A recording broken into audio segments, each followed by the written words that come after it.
talk. Don't be scared. I'm gonna be very scared. Just let Don't us be know the scared. Don't be that way. Come on. Anxiety is very much a thing. Oh yeah, it is. Oh. Also, do you guys hear any tapping on my end? Nope, you're good. Nope. No? Okay, because I'm like drawing just to wait and I don't want like my tablet or keyboard to pick up. Oh yeah, mute your phones, guys. I did that right before Mine we is even already started. muted. Because the Yep, last we're thing good. you guys need is a bomb come off, you know? Oh my god, Kurt, why? What?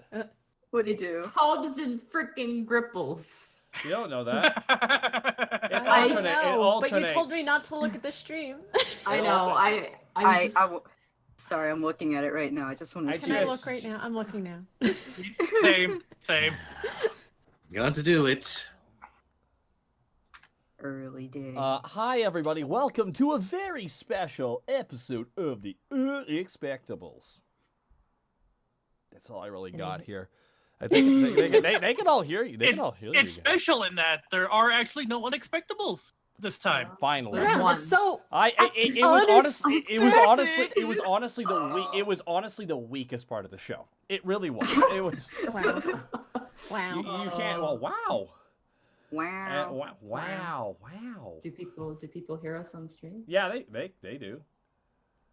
Can they? Okay, yeah, they do. Can they hear you? Hey, chat. Can you hear everybody?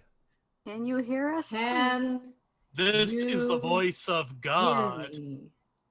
What? This is the voice of a Can you small gnome that hear is not a goblin. Us all speak now. Yeah, not they can all hear you. They can all hear Okay, you. cool. That's good. All right, so I guess we should explain what's happening here for those of you who came in. So Gaijin and Zito are somewhat absent for the next. Gaijin's 2 in another hemisphere. I mean, it's a good excuse. Yeah. No, that's a good excuse. And Zito's still in Dallas. Not the best excuse, but No, but he's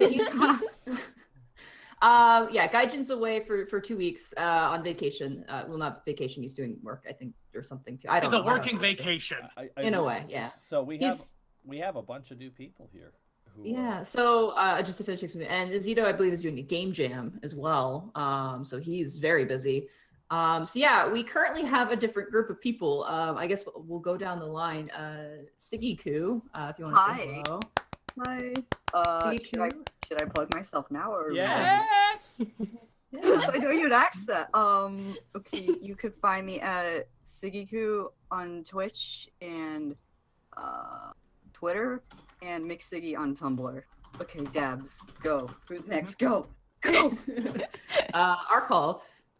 Real fast. Greetings and so You might want to switch over to the actual game screen, Kurt, because you're still on your. Oh, I know. Waylands We're gonna do that. screen. We're gonna do that for right now. But real fast, I would like to say it's really great that you got Kratos from God of War here to play with us. Yeah. I would like to do a bit real fast with Arkolf here. It's really. Look, Dad. It's. I'm gonna do Bobby Hill as his son. It's very important. Dad, look, it's a god. that's very interesting, boy. Dad, we should get ourselves a godlike house. Yeah. Okay, I'll stop. Ask your mother. But she's dead. Dead. Not the first time, boy. Honestly, Oh no. been Oh, there, dear. done that. Okay, Dad. Literally wearing his X. Where's your other family, Dad? You know when you hug me and you feel that soft skin? That's them. Hugging back. No, Dad, no. Dad. Okay, anyways, go on. Arkolf, where can we find you, Arkolf? You can find me at Arkolf on both Twitter and Twitch. I'm sorry, QB Alpha. I'm so glad that Doros' voice actor is here today. True though. Give us that. Dorowski, you shouldn't be making that face all the time. It'll get stuck like that. Mm, I had to. I'm so It's sorry. too real. it's funnier because I usually communicate mostly through grunts, so Oh, and then we have Probate, who's a regular Hi. to our streams. Hello. Hello. Where- You where can find can you- me on Twitter at Probate. Find me on Twitch, twitch.tv/probate. You can find me on YouTube, The Foolish Dreamer. And I'm the one who made this show possible in the first place. Worship I have- me. Hey. Clap, clap, clap, clap, You clap, did buy all the clap. books at the beginning, which How high? I How high up do you want the throne? We got 2 inches. 2-inch I'll throne. let you know when. Yeah, we're out of wood, Um, sir. I have to say, Probate, I was looking through the comments of the most recent episode, The Unexpectables, and someone was asking like a really like, hey, I wonder why, like, when does this happen? When do the art streams happen? And you responded or something. You're like, oh, at this time. And the person's like, hey, thanks, man. Probate? Dad? Also, since I have everyone in the chat's undivided attention, don't ask me where the money comes from. I have I a know you question. are I have a now. question. Is it where the Yes. money comes from? No, how was your day? It was okay. Okay. I did my director for a day thing for Indie Pogo, so Well, that's Oh. cool. that was Ooh, 4 that's hours well fun. spent. I went for a walk because there's a giant glowing orb of fire in the sky and it's warm. What? It's Oh weird. yeah, yeah. We got Right? that. We got Do that we down. have the same Oh, weather so that's today? where that thing went. We had nothing but clouds and drizzling rain where Let I us have this. It's the only thing we have, Probate, please. I haven't seen the sun in literally 3 months, so I want this. Let Canadian have the sun, please. Please. Canadians have And- sun now. Yeah. And then last but not least, we have a bird. Colonel Cheru. Hello!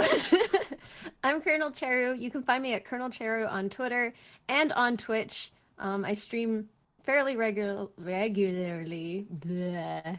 Word. Yeah, words. I'm finishing up school in like 2 weeks, so I Thank will God. eventually be a full-time streamer. Quack, And then quack. I'll go back to school in the fall, but The school time. yeah, school You're time, almost but- done. You're almost free. Yeah, I'm It's- almost free, so I'm excited. Looking to hopefully get partners. That So. you were the one I was scared for because I went through school like post secondary and it's like around this time it's like really stressful. So I'm like, if I can get Cheru, that would be great. But I don't want to be You- like Cheru, you have to be here, Cheru. If you're not here, then I'm gonna fail you at D&D class. I think So- you got Oh, me last time we did this. I was actually going through finals, and I think something Oh. bad Wasn't going happened around there. that time too. And you're like, Cheru, can you do D&D? I feel like you need it in your life. And I was like, I would love to come. I'm begging you, please give me the dindis. All right, so I'm going to give the audience here a bit of a context. So you guys, actually, it's a good kind of segue point. During Christmas, I wanted to run a one-off with people outside of the Unexpectables, just kind of to do something fun. And you guys were who I approached. And we played through a one-off together in this setting 50 years ago in Alavast. Not Alavast itself, but in the world of Alavast. All the way up in the Northlands. So you guys are in the past, in the Northlands, and in your previous adventures, you guys went through essentially a snowy mansion. You woke up some ghosts, you woke up some armor, you killed the armor perpetually by reviving it and killing it and then reviving it again. That was fun, okay? Let us have some fun. I watched. I'm guilty. You did a slip and slide adventure in a ballroom to which poor Aussir, Probate's Lizardfolk, had a very terrible bad day. He got a very Uh, unfortunate piercing that day. On his tail, yeah. But it looks well, radical now, okay? It's pretty kick-ass. There was also the greatest enemy of all time, stairs. You guys found a plunger of wonder. You also found some dresses, and in the end, you approached the ghost of the mansion. And Valcenien, our very clever gnome, transformed into the lady of the house and made out with him to Hot. convince him to stop his ghostly ways. And eventually, you released his spirit by destroying an orb that was holding his spirit in the mansion. To be fair, though, the whole destroying the orb, releasing his spirit to the afterlife proper thing was kind of vague, and yeah, we may have just consigned him to oblivion. We're just like, oh well. But also, it's I Alavast was in the happy past. in the end. So That's it's all that Alapast. matters. Just want you to Al- know. Alapath. Yeah, good. I had it still. I had Alapast. it. Alrighty, so if we want to jump over into the game, we will get started. Real from quick, there. before, because that's it's hard 7, I would like to take a moment and do some bit callouts and subscription callouts. Go for it. I would like to. What? What was wrong? Do it. Do it. Someone just say, damn it. I don't know who that No, they is. said do it. Do it. Yakiniku Party! 2,500 bits. It's a D&D stream that I'm not working, but also I'm also not behind on because it's a one-shot. Huzzah! Dark Fox 0505, thank you for the 3-month resub. I'm so excited for this episode. What has Monty planned for this episode? A Galus, thank you for the 500 bits. Skilly Jack, thank you for the 5-month resub. 321 Jima, thank you for the 8-month resub. Colonel Chero on D&D, but who will call the police when there's a bit murder now? Also, have fun, everyone. Scalfar, 500 bits. Birthday, hardly do. Penguin Man 0913, 1,000 bits. Bits for the sponsor of everything Probate.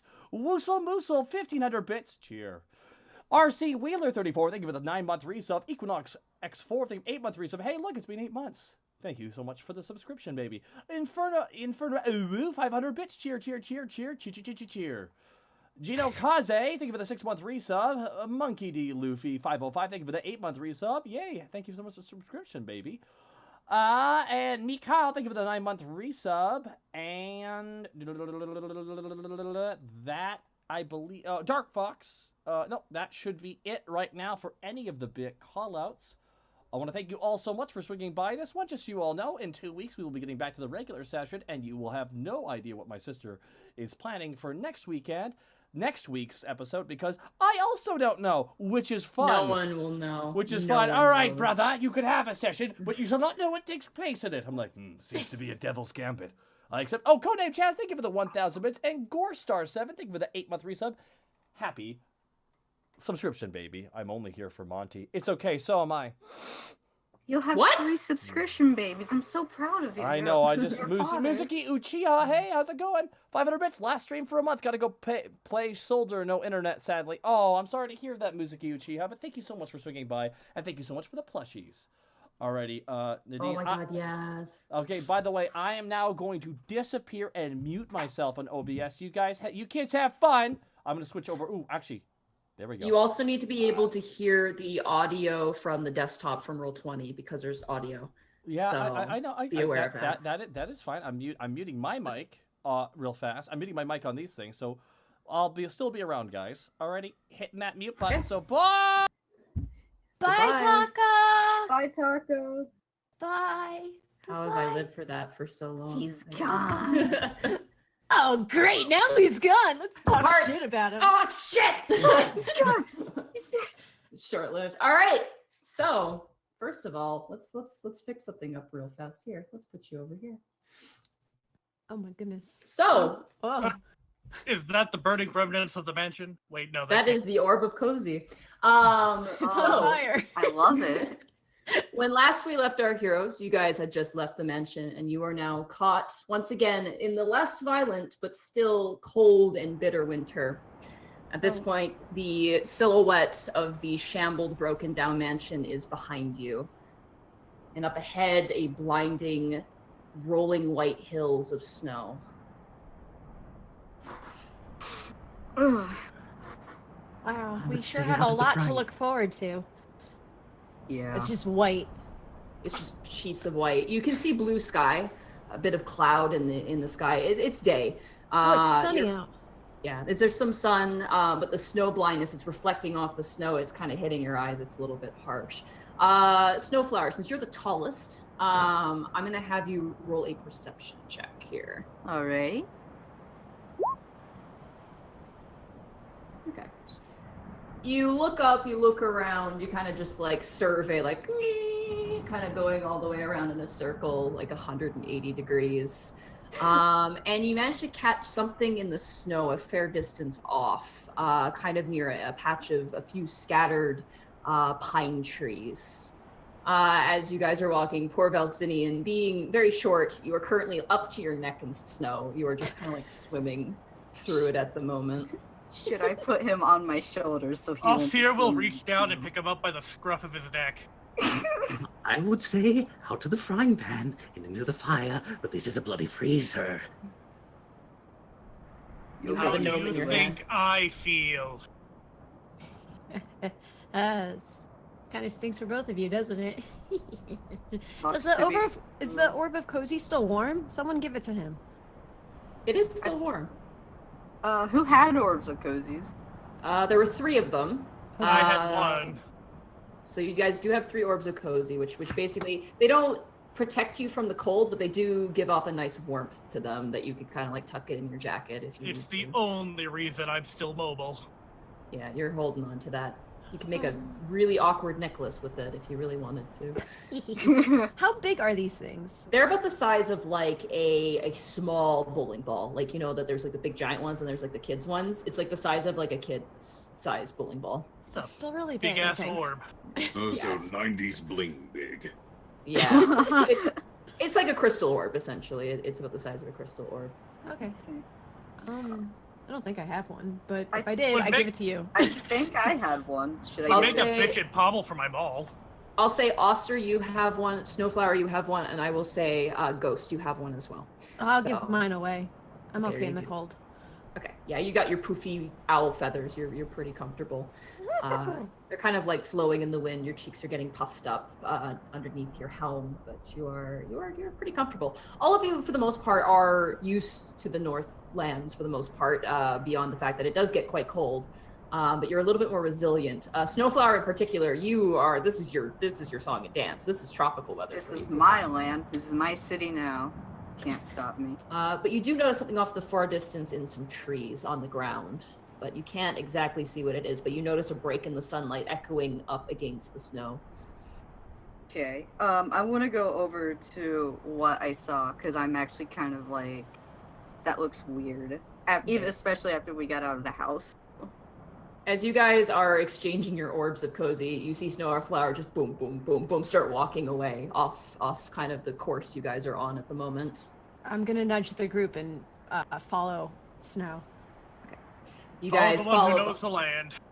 You guys follow behind snow that basically kind of comes up to Snowflower's like maybe above the knee. For you guys, it's like average height. It's like waist deep. And Valcenien, you need to ride on someone's shoulders, or else I'm you're carrying just gonna him. go on. You're carrying him. By the scruff of his neck. Okay, you're like holding him out, like all the way out, and you're kind of leading him like a lantern. Wait, Um, is snow so big he actually makes the snow like not hit anyone who's behind him? He's like a shield of like from the snow.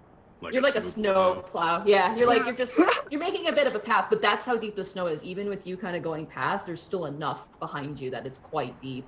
Yeah. I mean, these are untrekked lands, and also that blizzard. You have no idea how long that blizzard's been going for. So the stockpile of snow is pretty significant. As you approach the clearing, you see footprints. Actually, you see what looks like padded down snow and sets of footprints that kind of lead off into the distance. I would like to roll survival to identify these For footprints. sure. I'll do the same thing. 16. He doesn't know fuck, my guy. Wow, it's Snowflower. Snow. Yeah. You stand there, you go, it's just more snow. What is this? It's just- Aussir, you get down kind of on your hands and knees. You like go and you lean forward, you kind of narrow your lizard folk eyes and kind of turn side to side. You kind of take some of the snow and you taste it a bit. It appears to be penguin tracks, but larger. Based off of how deep they're going into the snow, heavier as well. And they seem to kind of lead off to the northwest. Well, to where you considering guys are going. Aussir has no way of really knowing what a penguin is, hasn't spent that much time in the Northlands. It's a There's some fat kind of- bird. Some kind of odd bird. Weird gait. Heading north. You could taste all that just with the snow. When you've hunted beasts as long as I have, you pick up a thing or two. By eating what it's Such as the stepped in. taste of feet, apparently. So you're sure it's a penguin? I don't know what that is. I It's just know it's a. it's like it's a bird. Can I roll a survival or perception check to check out these tracks and whatnot? That would be survival, I'd say. Okay. Okay. Nice. You being a Kenku yourself, granted, an owl Kenku. You look at these tracks, you look closer, and it's not an animal. It is definitely some sort of penguin Kenku. You know of them. They kind of live in secluded villages. They tend to be very friendly, very, very nice, jovial people, very respectful of the land, respectful of your god, Uspa, as well. So to see tracks here means that there's probably a civilization nearby, which is good for you, considering you are trapped currently in the snow landscape. Guys, there's probably a village nearby. We should go check it out. We can restock on supplies, maybe wait out a little bit of this wonderful weather. It's so gorgeous today. But for you guys, I understand. We should probably head that way, though. A warm hearth, fresh meat. I cannot resist. Oh, Yeah, yes, let's most go. definitely. Warmth, please. All right. Oh, So you guys wait. start following the tracks, or You know it. Yeah, but before we start going, can Snowflower bring Valcenien and Aussir under his like cloak and he walks with them? Like he's like a tent, a walking tent. if he lets them, if you You guys could let. probably only fit Valcenien under there. I'm 7 feet myself. Aussir's pretty tall. You could probably do it with Ghost and Valcenien, the gnome, and the Kenku. Can I Yeah. perch on your shoulders? Yes. Yes. Take this, hand over Valcenien. Yeah, you currently have Valcenien on one shoulder, you have the bird like perched like on the other. Kind of big claws, but you have that sort of thick fur cowl to you, but you guys managed to lumber forward. Gives you a bit more viewpoint as well, Ghost, as you're a Sweet. bit taller. So you go lumbering through the snow. It's kind of at that season where you'll walk and like you'll step on a piece of snow, but then suddenly it breaks beneath you. So there's layers of ice beneath that are kind of melting beneath the snow. And as you lumber forward, all of you see what looks like smokestacks, like little fires kind of burning in the distance, pillars of whites and blacks in the far distance. That Is that seems the to be way our you wanna go? destination. All right. Okay, I you mean, guys, unless you guys want to hang out in this snowstorm, by all means, I'm a fan of that idea. If you really like my hugs, I don't mind. So. I This love orb the of hugs. cozy can only do so much. Please let us find a fire. Not a You are- bloody chance. Go. Ow. as you are walking, you're noticing that the orbs of Cozy are actually getting colder as you've been leaving the mansion. So their power doesn't seem to be infinite at this point. Given that you broke the main one, it probably is like a battery charger. It's kind of like now fading out. As you guys approach further, you begin to see the roundings of buildings. The chat is pretty lost due to people not being able to put voices. Okay. So sorry. So as you guys are approaching, you see essentially rounded igloos, tents, a few wooden buildings, and you see smokestacks now getting closer and closer. The tracks you guys are following at this point, kind of lost track of them. You're kind of going on your own set path, but you do see a village. And past the village, you see a large mountain. Not massive mountain, but kind of like a nice little hill sort of framing this village kind of coming around. It actually looks like, for you, Ghost, as you're sitting on top of Snowflower, it looks like it's blocking most of the snowstorm. It's blocking a lot of the wind. So it's kind of protecting the village in that way. Okay, what was this? It's a village. Oh, okay. Mhm. The village itself is blocking the snow. Got it. A village with a wooden break. Hooray. More or less. It's a natural break to it. It's a natural mountain shape. Oh, that's cool. So, So, Alright, do you we guys can want to do go that. up the beautiful mountain, or do you want to go into the village? I swear if you describe this weather as beautiful one more time, I will eat you raw. It is very beautiful this time That of year. depends. But with it's this kind of weather. snowing. That depends entirely. Are you going to cause another avalanche? I will stop Hey, talking that was now. a mistake. Don't be mean. It was an accident, I swear. That avalanche cost me an entire wolf's worth of meat. I'll get you a new wolf. this poor owl Kenku on your shoulder just starts poofing nervously, like, oh shit, I did that. Snowflower perhaps ghost. It's okay. Big Goliath hand comes and starts patting you on the shoulder. Pat. All right. As you guys press on forward, Aussir, I'm assuming you're kind of leading the way. Yeah, basically side by side with Snowflower at this point. Okay. I want you to roll a perception check, since you don't really have two people on either side of you currently talking with you at the moment. Yeah, 12.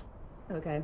Through the snow, as you kind of narrow your lizard eyes and kind of like lean down on kind of like 1 foot, you lean forward, you see a very large form enter the village, like very big. Definitely not your guys' size. Something strange about it. It just seems to lumber into the village through the streaks of white of the snow. You can barely make it out. I wish to use survival to see if I can identify a bite based on smell. I'm gonna say knowledge nature. Nature? Yes. Oh. 14. 14. It appears to be a polar bear that has just walked into this village. And your guys' knowledge from you, Snowflower, Valcenien not so much, and definitely you, Ghost, being a Kenku, a delicious morsel. Polar bears generally aren't particularly friendly. They tend to be very aggressive towards getting food and tend to attack villages, especially during the very, very cold seasons quite frequently. Aussir draws his greatsword. It's time for you to make good on that promise to repay my meat. What? We got a bear coming do all down of us on see the polar bear now, or? No, you don't see it. Aussir just pulls out his weapon, like just grabs his info, just grabs his sword. He's like, "You're getting me a wolf!" And he just. Can I do nature as well to see if I see it? At this point, it's past, so only Okay. Aussir's caught a glimpse of it. You just kind of turn. You're like, "Oh, it's a village." Yeah. Snowflower like grabs Aussir's shoulder before he does anything. We just got here. Don't do that. No ruckus. But there's a bear. A bear? Where? Where? It's in the snowstorm. I feel like I'm looking at one of those drawings that people do, where it's just a blank piece of paper. That's generally just a blank piece of paper. We just made it to the village, please. Oh, but I'm hungry. And that fur looks so warm.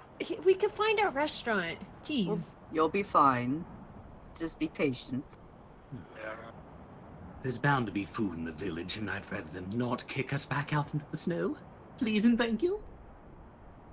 Yeah, Gnome got it. Ordinary animal in the village. Would probably be doing these people a favor, and you don't believe. All right, where'd you see a bear? I don't see the bear.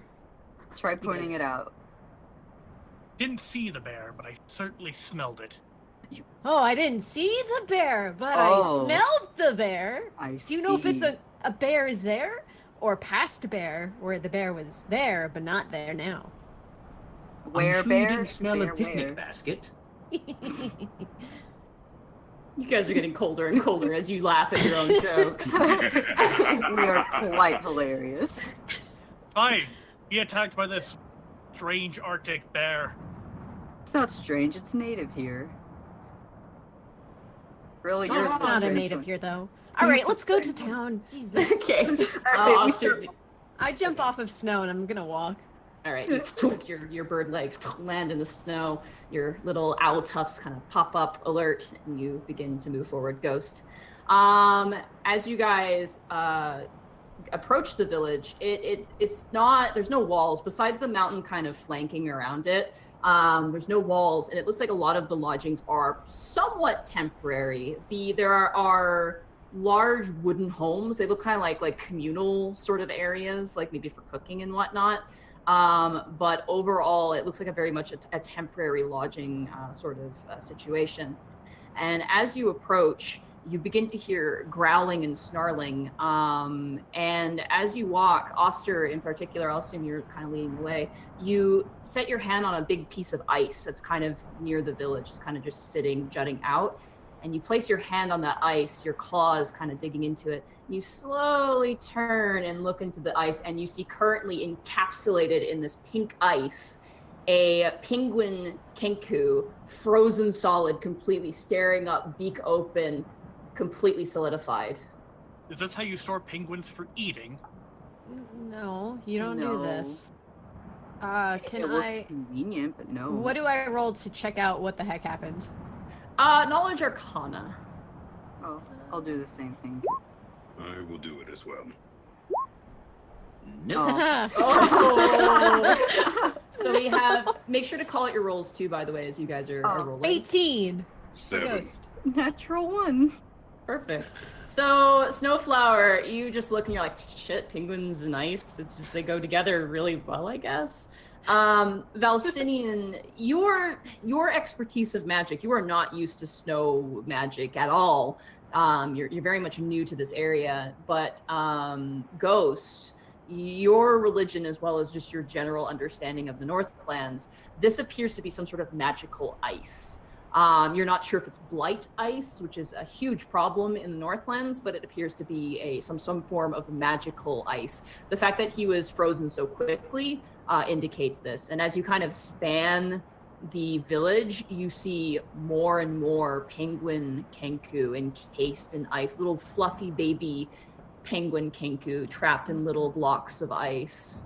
And you see coming around a corner a bear lumbering forward. And Snowflower, you've talked to polar bears before, but you've never seen a polar bear where its entire head has been encased in ice, almost like armor, with saber-like features of icicles coming down. And it currently looks like it's searching for something. It goes over to an area, just begins to dig aggressively towards a tent, and you hear a voice and starts to scream, "Ah, no! What do you guys I told say? you that was a bear! Yeah! Okay. Ah! Wait! Wait. No! I drew all my okay. great for and I charged the bear. All right. As you charge the bear, you see that there are actually some more. Let me grab some battle music here super fast here. More Oh bears? boy. Oh my god, that bear. Bears. There's multiple bears. Actually, Time to take out Volley Bear. Ha! okay, I need This is everybody a to roll initiative for me, please. Okay. We should probably drag our icons over too, yes. Yeah, I got your icons. I got you. So let's put Aussir right here at the front because he is going all the way. And then Valcenien, you are still on Snowflower's shoulders. So we'll just say, for the sake of that, you kind of slide down as we approach. That's an initiative value of 20, everyone. Valcenien rolled a 9 for initiative. Okay. Snowflower rolled a 6. I got a 19. Okay. Did that show? Yeah, it shows. Okay. Sometimes it's a little bit of a delay, so. Yeah, it yelled at me and said it didn't show, and I was just making sure. Okay, so we have Aussir, we have Ghosts. Maybe just to reiterate for the audience, who are you playing and what are they? I am playing Aussir, the albino iguana lizardfolk. I'm playing Ghost, the snowy owl Kenku. I'm Are you playing- playing... Oh, sorry. No, you go. Oh, alright. I am playing Valcenien Velmone, the Gnome Sorcerer. And I'm playing Snowflower Succulent, the Goliath Druid. Oh, we were supposed to give the first and last name? I'm Ghost Pendred. Oh, jeez. Pendred. Sorry. Sheru, what's your dexterity modifier? 0? Unless you're talking Okay. the thing underneath. All right, I'll put them after you then. All right, Aussir, you are so ready for action. You come charging in. This bear is currently digging, and as he's digging, it puts its mouth down and grabs the foot of this poor penguin Kenku, who is like just screaming. He's just freaking out. He's wailing. He's got a mace in his hand. He's swinging at this thing, but he can't do anything. He's so scared. What are you doing? All right, so this little corner of the tent here, that's not gonna hinder my movement in any way, is it? Yes, it actually does take up its space, so you'll have to go around it. Right there, then. Oh, there's 3. Move So there. you- You move around the bear, you kind of slide around, your tail skittering on the ice. Yep. And Great Damn it. sword. You swing, and as you take your great sword and you go for a swing, you're like, oh, this is an easy hit, it's a bear. But you hit ice, and you pull back your sword, you realize this thing has ice just growing out of certain parts of its body at the moment. can't That- cut. That brings it to Ghost. It is now your turn. Okay, give me a second. Okay. I I'm just gonna run up to the one that. Let's see. How do I measure how far something is? On the sidebar to the left there is a measuring stick. So. Oh, thank you. Yeah. Make sure to click back to your selector there. Yeah. Okay. So if I run the full 30, can I still attack? Yes, you can. Yeah. Okay, I'm gonna go for the middle bear there by the fire. Okay, there's currently a middle bear like it looks up the moment it hears Aussir like just come running in screaming. The bear kind of looks up and you run charging towards it with, I assume you have a mace, I believe, correct? I have a warhammer. You have a warhammer, that's right. I'm gonna swing at this mofo. Okay. Going for the ice on his face. And I just roll. Click the weapon in your sheet. So just click the weapon that's listed in your sheet. There you go. That absolutely hits. Okay. So click Warhammer in the chat box and it'll show your damage. Oh. There we go. Sorry. Ooh. Nice. Nice. That's a really good roll. So that's 10 points of damage there. Haha! Take this, you bear! You just run over and you manage to smash off half of the chunk of ice on its face. This little owl just like going crazy, running up, and you just bring it down right across its face. Quick question is, where is the Kenku? He's with the middle bear, right? Or is he by a different one? Currently, he's been ripped out of the tent. I will grab his token though. Okay. For you really fast. You get an idea where he is. He's right there. He's being pulled from the tent at the moment. Okay. Would you like to do anything else on your turn? Do you have a bonus action left? What can I do on a bonus action? You might have spells or abilities that you can use on a bonus action. I will not, because Okay. I'm gonna read over my stuff and I don't want to take up time, so go Sure. for it. All right. It is now the polar bear's turn. Aussir, the polar bear that you just tried to smack on the butt, immediately just turns around and faces you. Currently, the top side of its face is encased in ice. Its teeth are dripping frost. This breath just hits you. And it's going Aussir to... hisses back at it. Right, you hiss, your forked tongue hisses back at it. He's going to attempt to attack you. That is a 10 to hit you. Nope. Okay, and then he's going to go for a bite attack here. And that's a 16 to hit you. That makes it. That makes it. Okay. He swipes with the claw. You kind of back up, but then you kind of stumble on your tail because it still kind of doesn't have too much feeling in it. And he manages to latch right into your shoulder blade. The right proper dice here. So you take 5 points of slashing damage. And then 1 point of cold damage as he bites into you and that icicle sticks into your body. So that brings me down to 36 hit points. All right. The bear in front of you, Ghost, as you've kind of brought down the hammer, it shakes its head and chunks of ice fall to the ground and then just melt away. It looks enraged. You see now its eyes are glowing with this ethereal magical glow. It once again brings down a claw as you brought down your warhammer. Ooh, that's definitely gonna hit. That's a 19 plus 5, so that's 24 to hit you. I think it hits. Yeah, I don't think you're gonna miss on that one. So that's 2 points of damage. 1. Okay, so you take 3 points of slashing damage, and then you take 4 points of cold damage. Okay. As that ice spreads from your shoulder down your body, cracking your armor.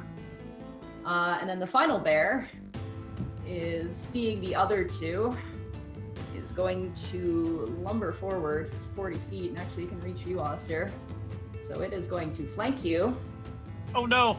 That gives it +2 to hit. That's not going to help it. That's another 10 to hit you. Nope. And then +2. Come on, oh my god, that's the same roll. That's another 10. So it swipes behind you, but you manage to like slap it one way with your tail and then slap it the other. And it can't get a grip on you. Like your tail is swishing around. It's trying to bite your tail and it's moving too much. That ends their turn. Valcenien, it is now your turn. Oh boy. Well, Valcenien's going to move up to where he's 10 feet in range of both the bears on either side of Aussir. Okay. And he's going to do a little bit of magic. Oh boy. Let's see. For Just the don't bear yell really behind loud. him, he is going, and this is okay. Good, just a cantrip. We don't have to worry about any tables. For the bear behind Aussir, he is going to cast Twinned Spell, Okay. So that makes Poison it, Spray. so that makes it 2. He'll be able to target another creature within range with the exact same spell, Oh, so he's going to perfect. cast it on both. So you're gonna do Poison Spray. Okay, that's a Constitution saving throw for both of them. Yep. That's a natural 1, so that fails. And then that is an 8 plus 3, so that's an 11. So they both fail.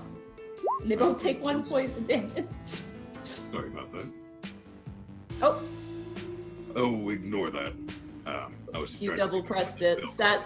Sadly, you only get 1 because it's the first roll. So, Oh, I know. I was just trying to put the spell card on there. That was my mistake. oh, it's all good. All right, you managed to like.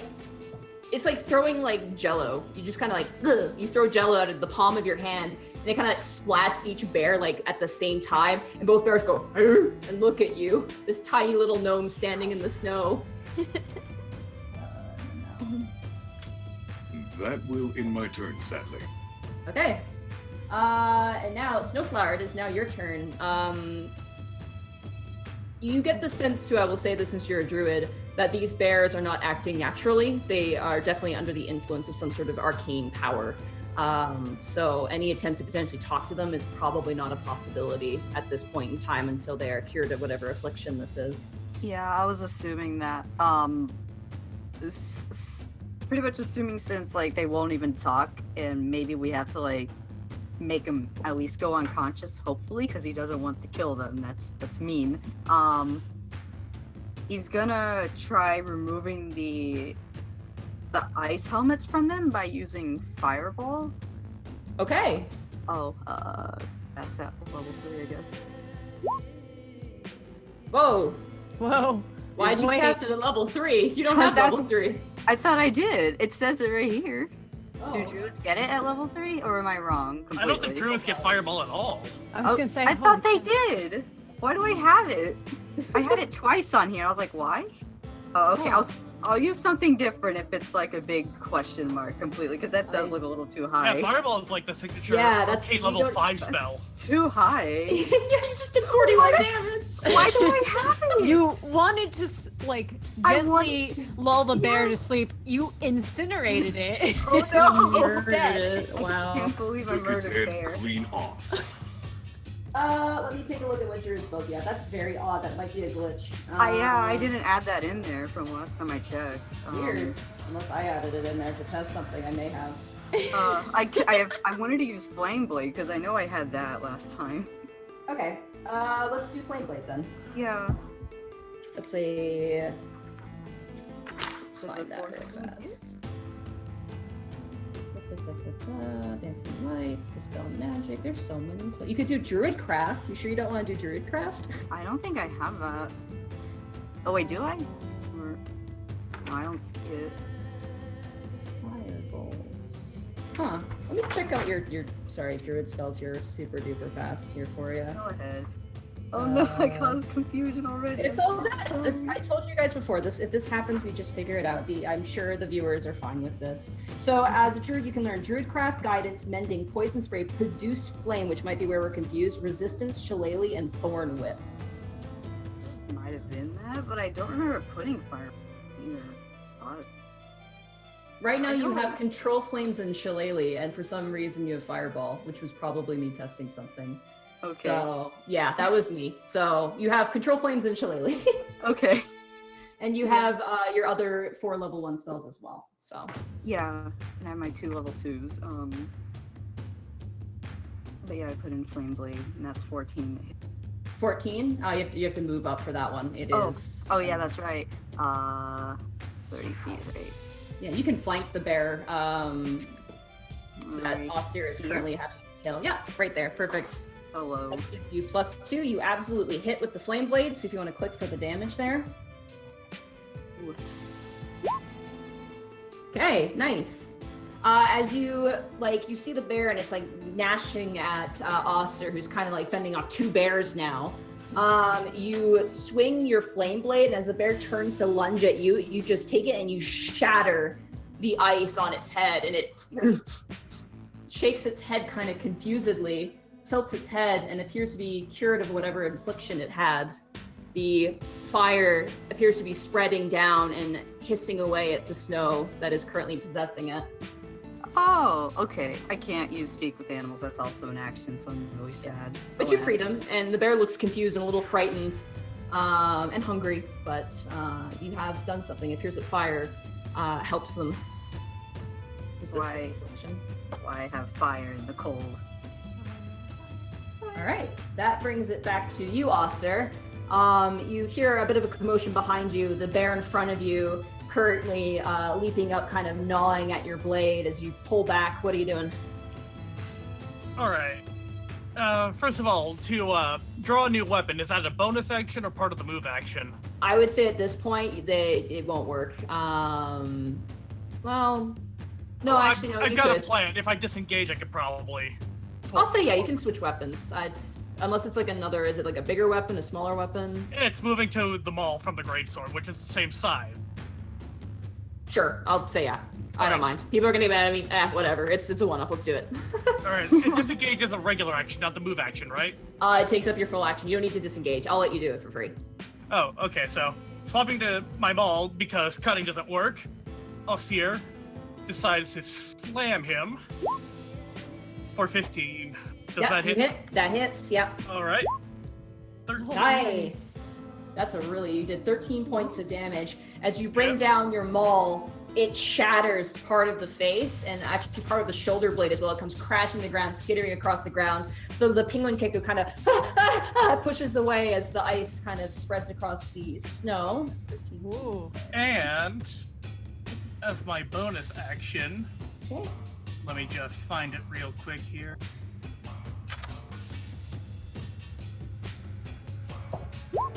My hungry jaws. I make a bite attack now. All right. You can throw yourself into a vicious frenzy. As a bonus action, you can make a special attack with your bite. If the attack hits, it deals normal damage and you gain temporary hit points. Do you have to do a bite action to make this work? That's my only question.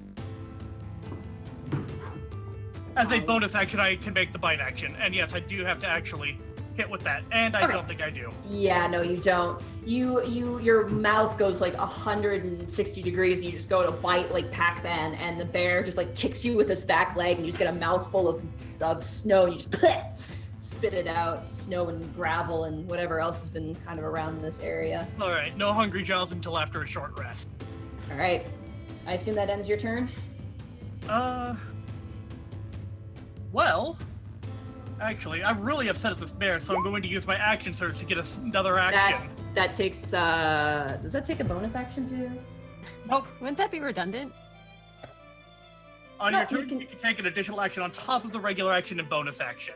Yep, that's true. All right, yeah, so you action search. Oh. That hits. Wow, that absolutely hits. Roll for damage. Woo, another 12, not bad. Oh, I get to re-roll one of those damage die. Because of... Let me just bring that up. It's 2 and 6, yeah, so you can re-roll the 2, so you have 6 currently. Yep. So roll a 1d6 for me. Another 2. So it's the same amount of damage.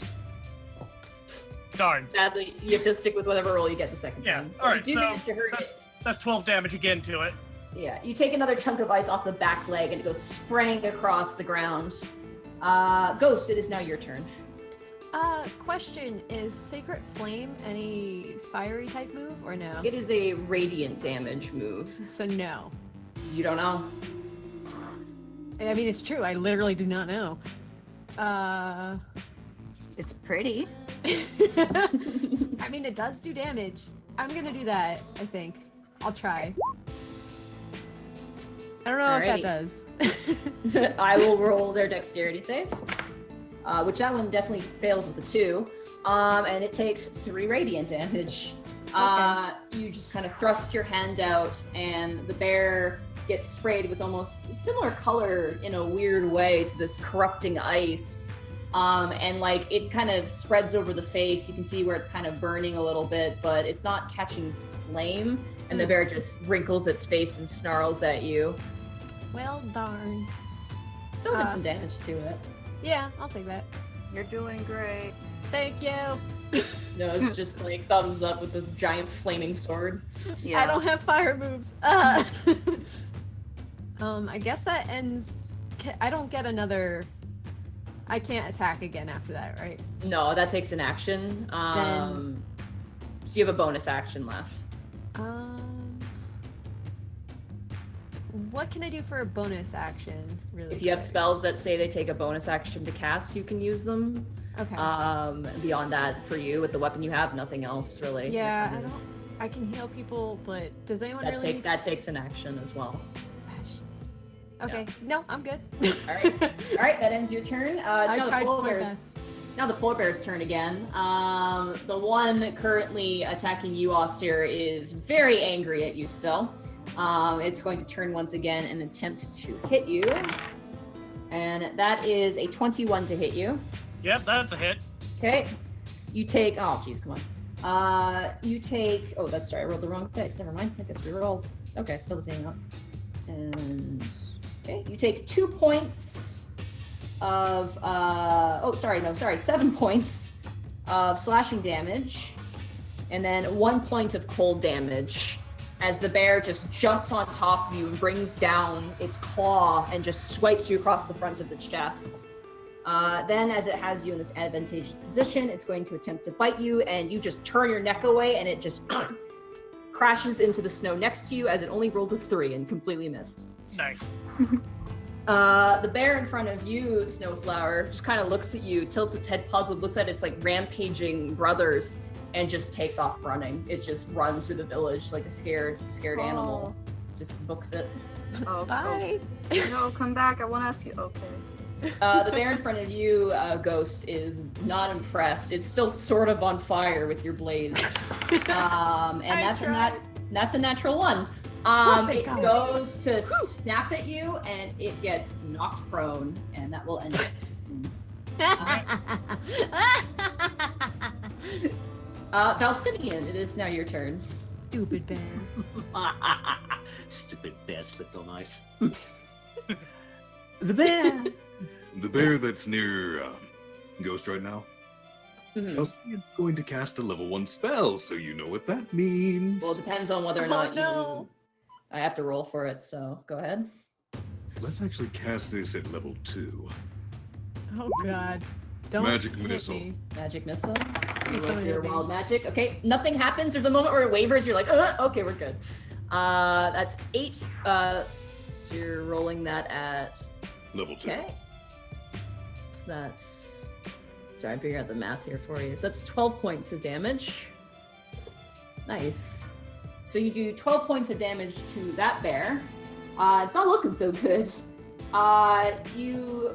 Ghost, as you're kind of standing your ground and this bear just trips in front of you, you just hear pew, pew, pew, as these 3 strings of missiles just bam, bam, bam hit this bear like torpedoes out of the sky.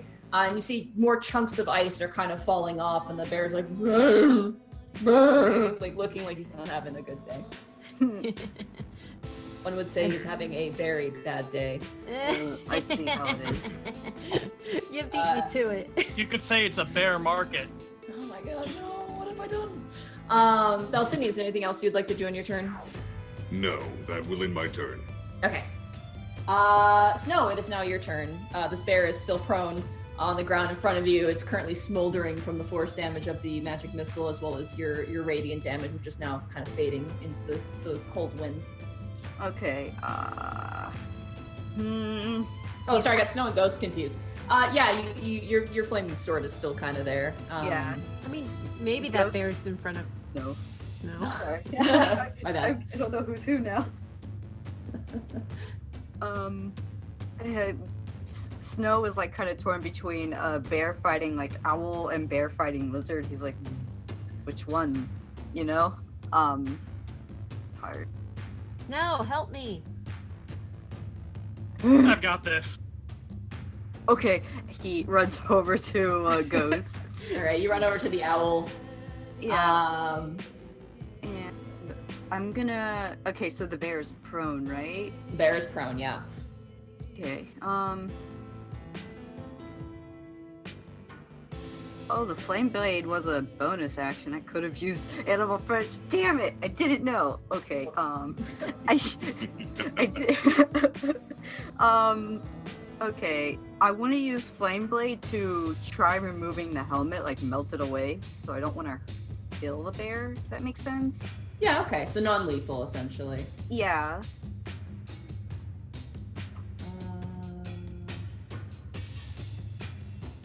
You do have to make an action to make the attack, though. To summon it was a bonus action. Ah. Yeah. Okay. Yeah, I guess if we have to talk to the bear, I have to actually remove the thing, so I'm gonna... I did it! Whoa, that's a natural 20. 20, 25. Okay. Hit that damage. That's a nat 20. Jeez. Can't wait for you to accidentally murder the bear. No! No! Wow. I think we just I Wow. got 3 sixes! You got 3 6s in your damage, and then Oh. another 6 in your critical damage. Wow. In before you kill the bear. You watch Ghost as Snowflower, this giant hulking Goliath, walks past you and just takes a literal sword made out of fire and like swings back, and you like close your eyes because you don't want to stand to look at the carnage. And gingerly Snowflower just starts like chopping off pieces of the ice like a groomer with a dog, like just like there's a mat here, chucking this side. So eventually the bear just stands up and is like, "Bear," like looks pretty good. He's also got a nice little bit of a haircut, so very gentle for a Goliath. Quite impressive. He loves the animals, okay? No, I didn't know Rather you not hurt. had this talent. You gonna go into the groomer business? I tried, but then I got fired. Because Is that a the joke? sword. But Yes. The deepest you. Goliath lore. Uh-huh. I assume this ends your turn, Snow.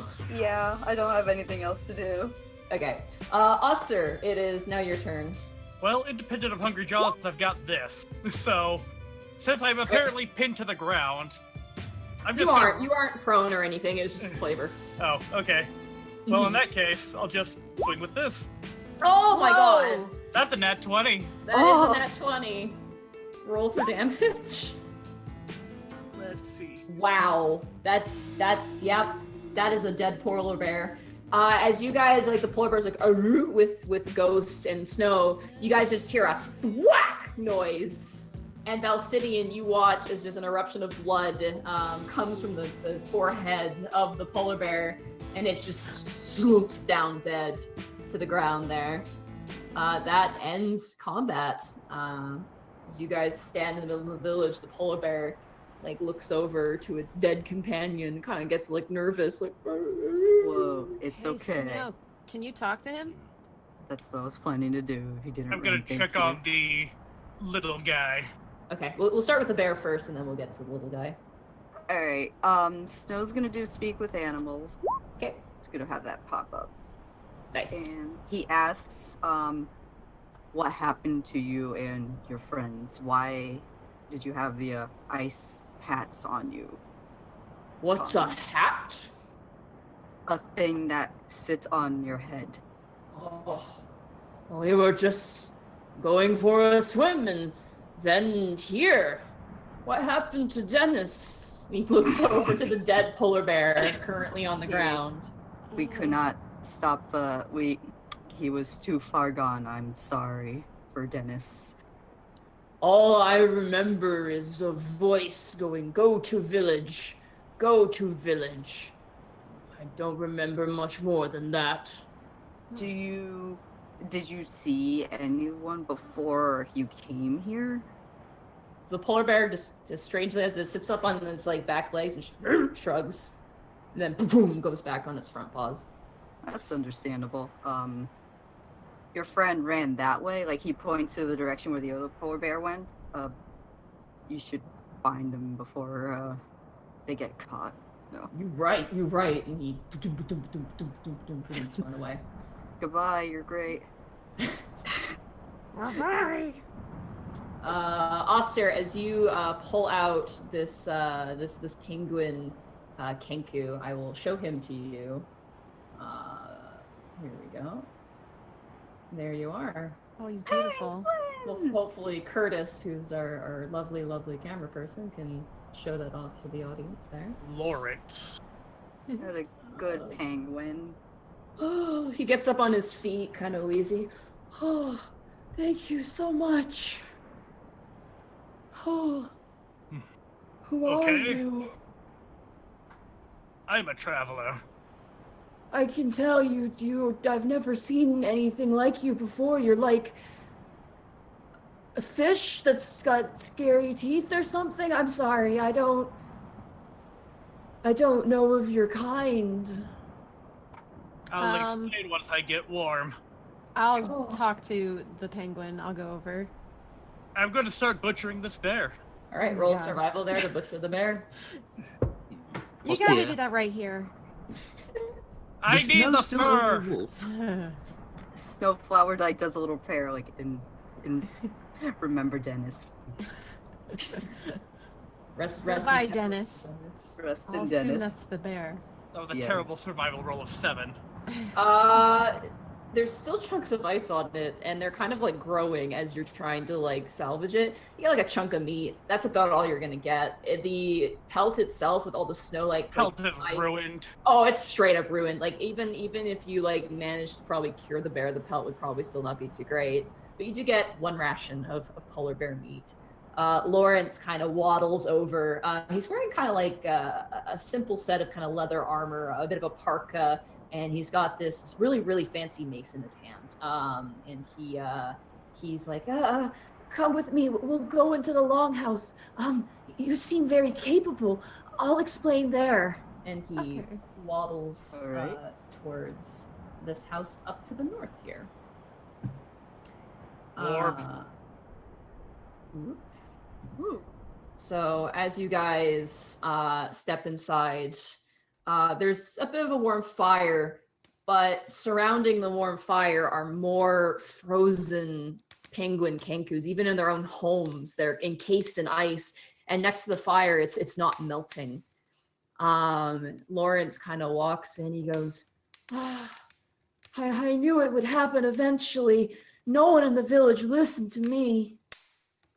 What happened here? What is this ice?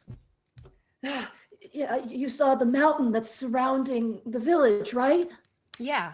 Vaguely. What about it? At the top of the mountain lives an ice fae. We worshipped it. I don't think we should have. Basically, they went crazy, and now look what they've done. I knew that they were evil. Please, if we can get to the top of the mountain and destroy the fae, I might be able to free my village. I'm not going anywhere until I've warmed up. I yell from the fireplace. I'm sorry. Of course. Did you say Fae? Yes. Are you not familiar with them? Oh, I'm entirely familiar. Hmm. This is going to be fun. What do you mean by that? How to put it? Fae are fickle, they are powerful, and most of all, they love their own idea of fun. Apparently the fun is, well, you see the fun. He kind of kicks over like a frozen baby penguin Kenku that just clunk, the block of ice, like an ice sculpture kind of falls over. It doesn't break, clunk, falls over. Oh my god. Snowflower bends down and picks it back up, so and like a little single tear falls down his cheek. We must kill this fae. Ghost stifles a laughter because It's a little ridiculous. It's silly, but it's sad. how long has this been going on for? What do you mean? The ice. Oh, it's very recent. The ice started maybe 2 days ago, 3 days ago. The bears just showed up. If I could assume anything, the fae's just trying to finish us off, or at least you survived. I wonder if they want something. I wonder why they're angry at you. Or are fays normally just dicks? Well, summer when the snow is the mountain's easier to climb because there's less snow, we give it offerings. I assume that it got tired of our offerings and finally made us our stupid plaything. He just kicks a log into the fire and crosses his little. He tries to cross his like flip-flap arms, but he's like they're too short. And he's like, damn. What were your offerings exactly? No, cooked fish and like art made out of whalebone and things like that. We're very good at seafaring and things like that. Mm-hmm. Oh, no, I Nods know. his head. awful offerings. Which, What? by the way, What? You're so rude. Those That are sounds excellent great. offerings. I would love a good cooked fish right This about you Fae. might like that, but think of the point of view from the Fae, this nigh immortal being of immense power. That's going to get real old real quick. Which, by the way, it looked like those bears were searching for something. Do you have something in your village, perhaps, that the Fae would want? Well, besides like me, nothing I could think of. Like I said, we're simple folk. The bears were. Lawrence, They were hypnotized. who Do you are have you? a village shaman or medicine man? Oh, we had him, but he's over there. He points to like a penguin, like currently who's got like a morton pestle and it's just frozen in place. Think he may have had something in his domicile they were looking for? Besides a few healing potions, no.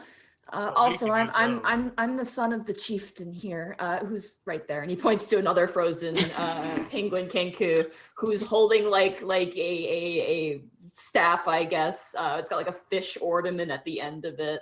Appears to be wooden, and he's standing next to like a smaller female penguin Kenku, who appears to be reading a book. They're totally encased in ice.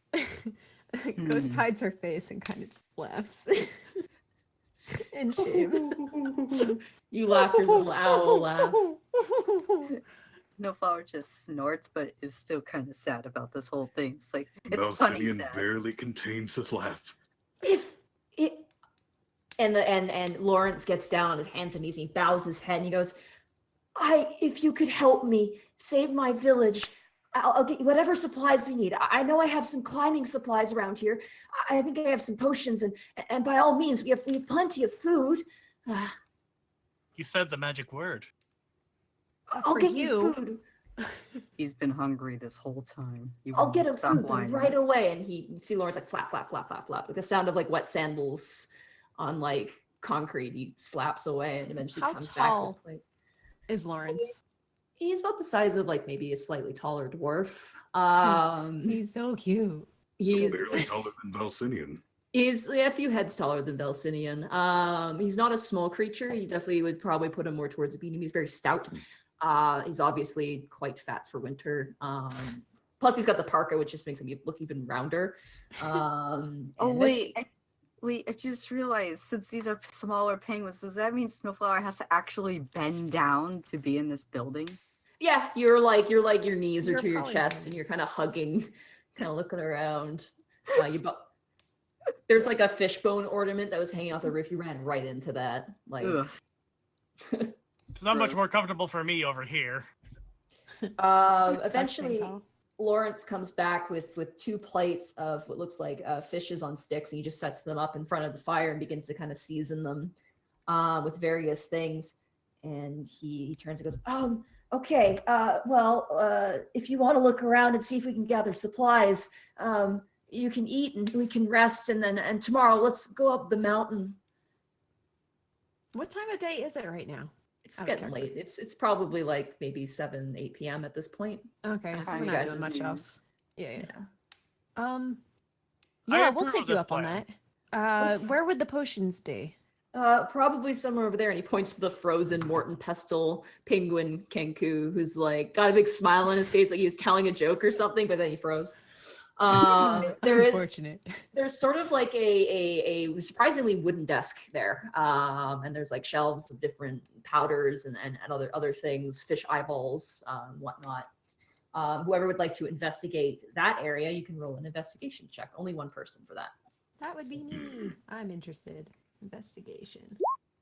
Oh shoot. 10. That's enough. I got a 10. You find 2 healing potions Okay. and a healer's kit. Sweet. Ooh. Valcenien actually has a healing potion from the last time. Nice. So does Snowflower. And if anybody wants to investigate the king and queen, or the chieftain and the chieftain's wife, May bird I? wife, yeah, absolutely. Roll an investigation check. 17. 17. All right. You kind of like look around. They're very much encased, but you find behind what you assume is a throne. It's very humble. It's not too like crazy. You find a bell, a very nice, it appears to be copper bell. You also find, kind of sitting on the shelf next to him, a sheet of paper with a complicated mechanical contraption on it. Valcenien squeeze. Yeah, He looks the paper over intensely. roll just a general intelligence check. Hold on. I got a fix for this. Tides of Chaos. Advantage. Okay. Starting at first level, you can manipulate the force of change in chaos to gain advantage on one attack roll or saving throw. Once you do so, you must finish a long rest again. Anytime you regain the feature. Okay. So yeah, you have a little bit of brain freeze. Your little gnome head being, so thrown into the snow. Eventually you realize it's some sort of blueprint of some sort of ancient healing ball. Like it appears to be like a glass dodecadon style ball. You have no idea what exactly it is, but you have a blueprint for it. So yay! May I try to... Do I have any materials on hand to try to build that with my tinker's tools? Looking at the blueprint, it's actually quite large. So no, sadly not in this situation. It's not like a tiny little gadget. It appears to be like a large piece of equipment of some kind. Valcenien will tuck that away in his pack and look very, very happy. But he Okay. will hold up the bell to the others and say, I found this lovely little thing. Perhaps this is what your Fae is looking for? That's my father's bell. He does that just to get people's attention. I don't think it's magical. It was a gift from a Northlander tribe to the east. It's pretty. It is I mean, we could pretty. take it with us and give it to the Fae and see if that sates its anger. Hold on. I have detect magic. Can I have a look at it? Yeah, sure. Oh, hands it over. Okay. You can get that as a cleric? Yeah. Yeah. Interesting. I didn't know that. So you can sense the presence of magic within 30 feet of you if you sense magic in this way, because you actually see an aura, visible object. So the bell doesn't give off magic.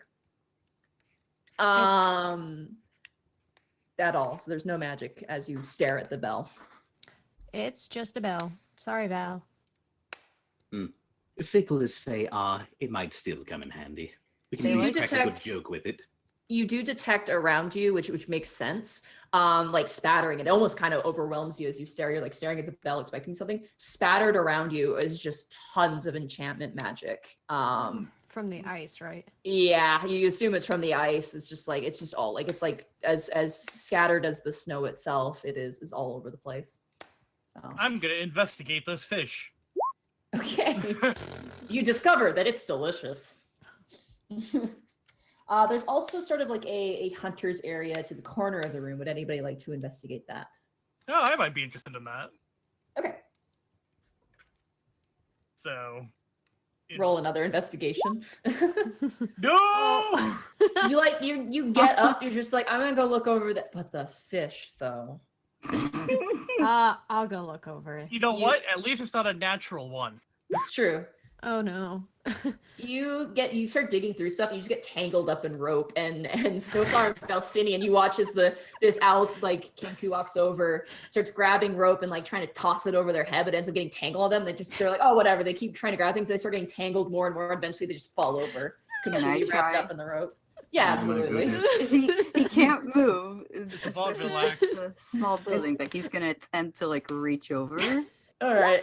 You race wonders you can't fly. Snowflower, the giant Goliath, just kind of sees this owl Kenku like kicking, like getting completely tangled up, and just leans over, reaches over, and starts like rummaging through things.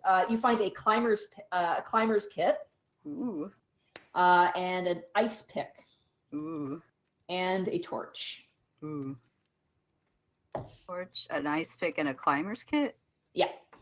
Why do I imagine that with the climber's kit, you're literally just tying rope to Valcenien, he's holding 2 ice pigs, and you're just twirling and throwing him up onto the mountain? Yeah, it works. Because depending on the situation, that may happen. All right. Lawrence kind of pulls out some bedrolls for you guys. He grabs about 4 for you though, Snowflower, and 2 for you, Aussir, you giant lizard man. You. He lays them out. And he goes, "Okay, we should get rest for tomorrow. It could be an intense fight."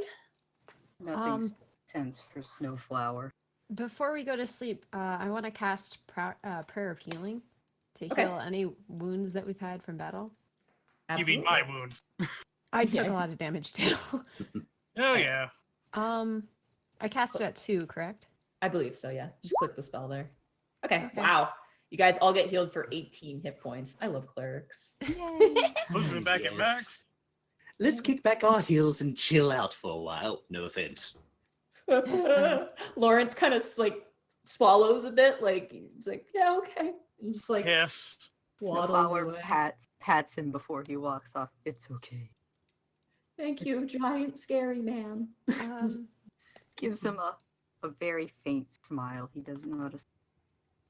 Can I ask to try something before we go to sleep too? Sure. Hey, Snow, can you put your flame sword to these ice birds? It melted the bears before. Oh yeah, that's right. Alright, since it's a small building, he'll try making a flame dagger. Is that okay? You make like a flame toothpick, yeah, Yeah. with your hand. I'll do just flame blade again. Just do that. Okay, A you flame walk up ice to one of pick. like you walk up to one of the fluffy like baby penguin Kenku, and you just like you do hit it quite hard. Not even a dent. Looking at this ice in particular and the concentration of the magic that you felt earlier, the focus is looks like it's on these creatures, like to encase these creatures. It seems to be more power focused to that than the bears itself. Dang, I was hoping that would work. Yeah, I'm a little sad that the baby won't waddle the ice, you know? We'll free them one day. I know it.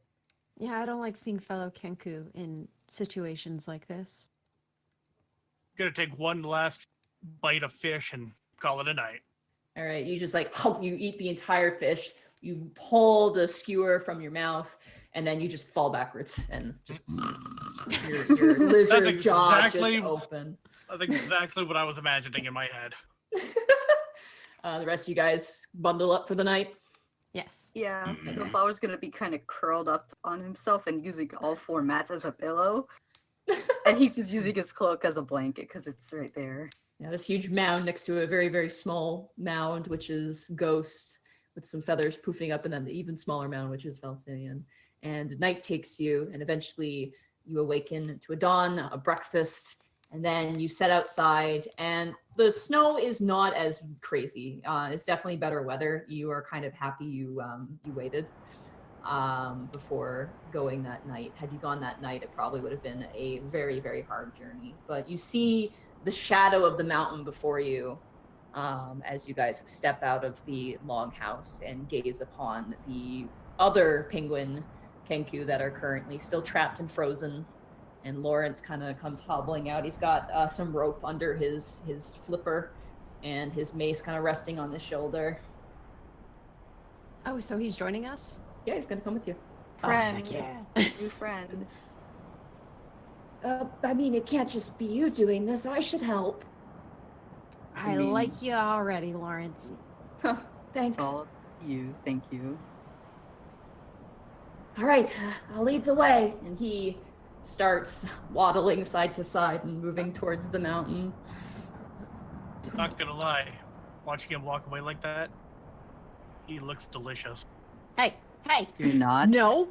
No. I'll beat No. the crap out of you if you do anything to him. I won't. Good. I know that makes you warm bloods angry. Well, not so much angry as it spoils our own appetite. Careful you don't find your food poisoned in that case. Got my eye on you. He does like the little finger thing with his eyes and then goes right at Aussir. Nice. Yes, watch the man who didn't just threaten to poison someone. Oh, Yes, well. because Too bad I'm the a snow sweet- stopped. Watching everyone. Okay. So as you guys, I assume you're following Lawrence.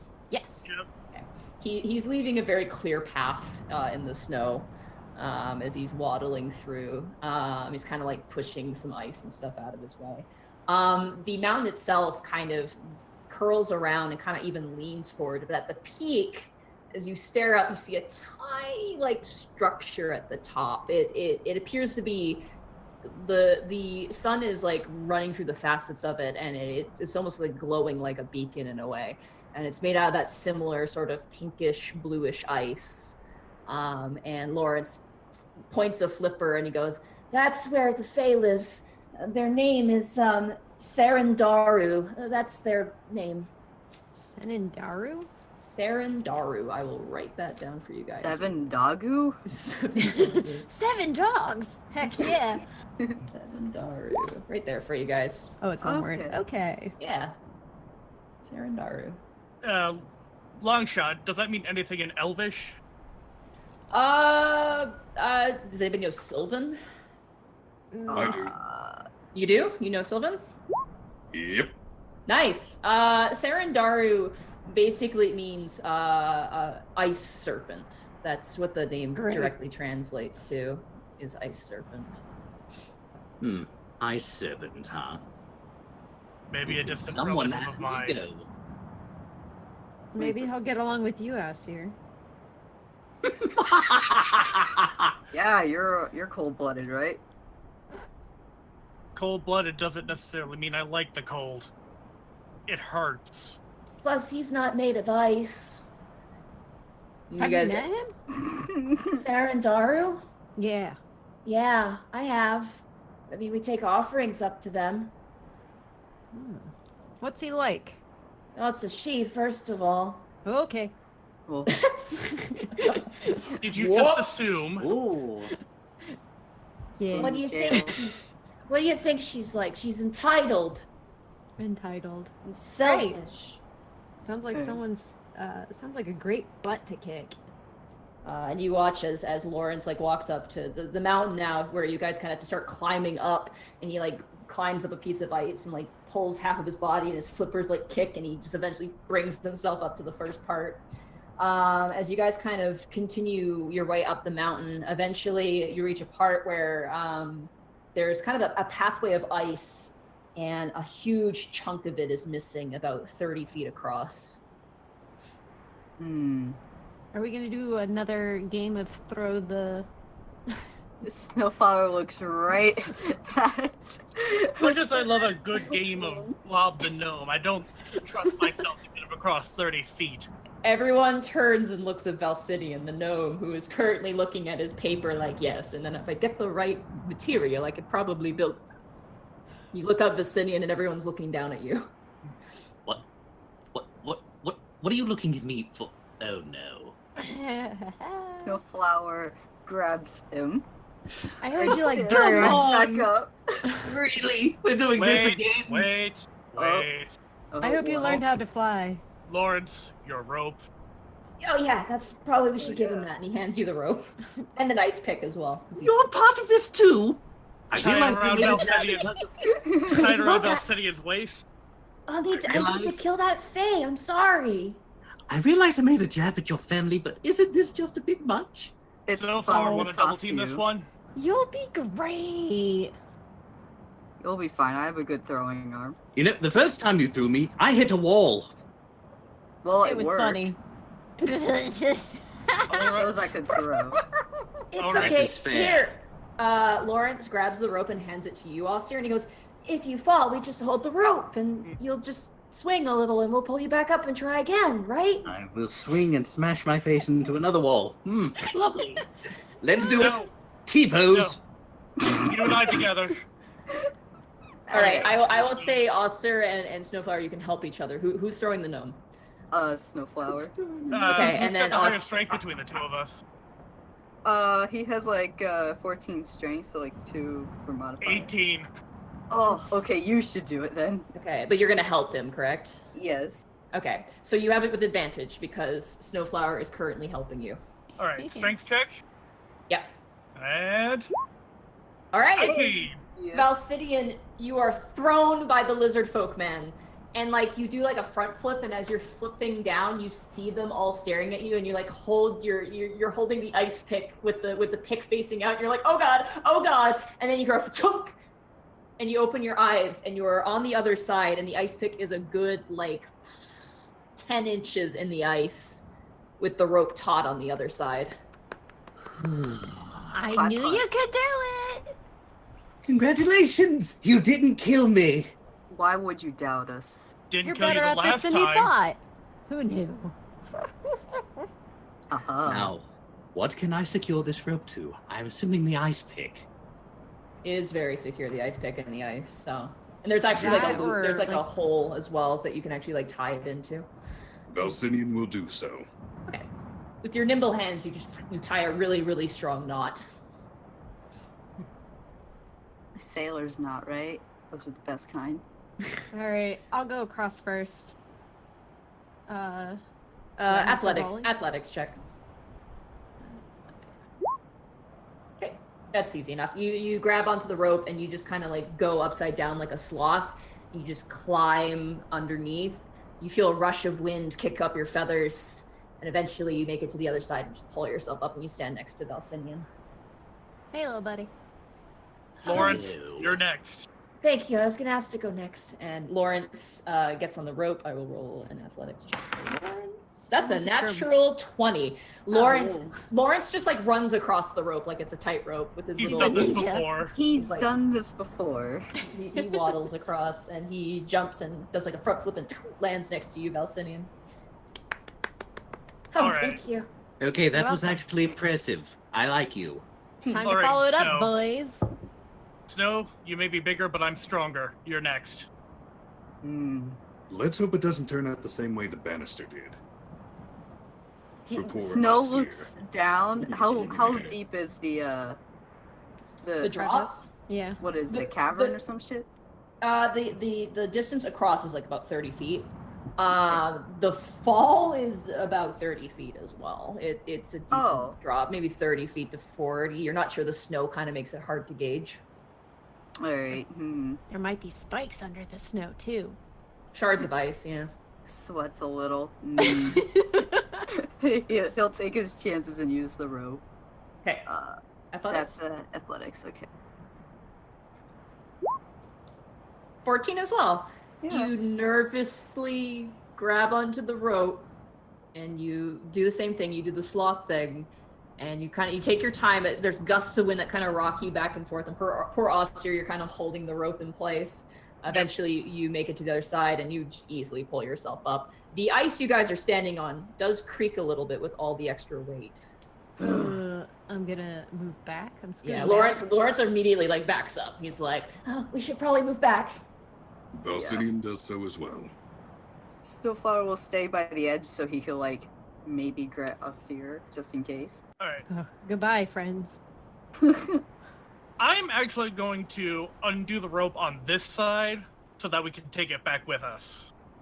Oh, that's actually real smart. Yeah. Okay. I was thinking he should swing across, but you know, whatever. Well, it's still attached on the other side. That's the thing. I'm going to end up swinging across. Yeah. So would that be I'm a acrobatics in genius. this case? That would be you're still swinging across. That'd be athletics, yeah. Okay. Athletic. Oh 12. no. All right, you grab the rope. You're just gonna swing. This is rough. Okay. You grab the rope. You grab the rope. You jump and you begin to swing. And Snowflower, as you look down, you see Aussir swing, his tail swishing behind him like a beautiful ribbon. Then he disappears beneath the cliff that you're standing on. You hear a whack, and then Aussir swings back, spinning on the rope. You don't take any damage, but it's not very graceful. And you climb up with no problem. You're a little dizzy, you're a little dazed, but you manage to like grab yourself and pull yourself back up. Ugh, my snout.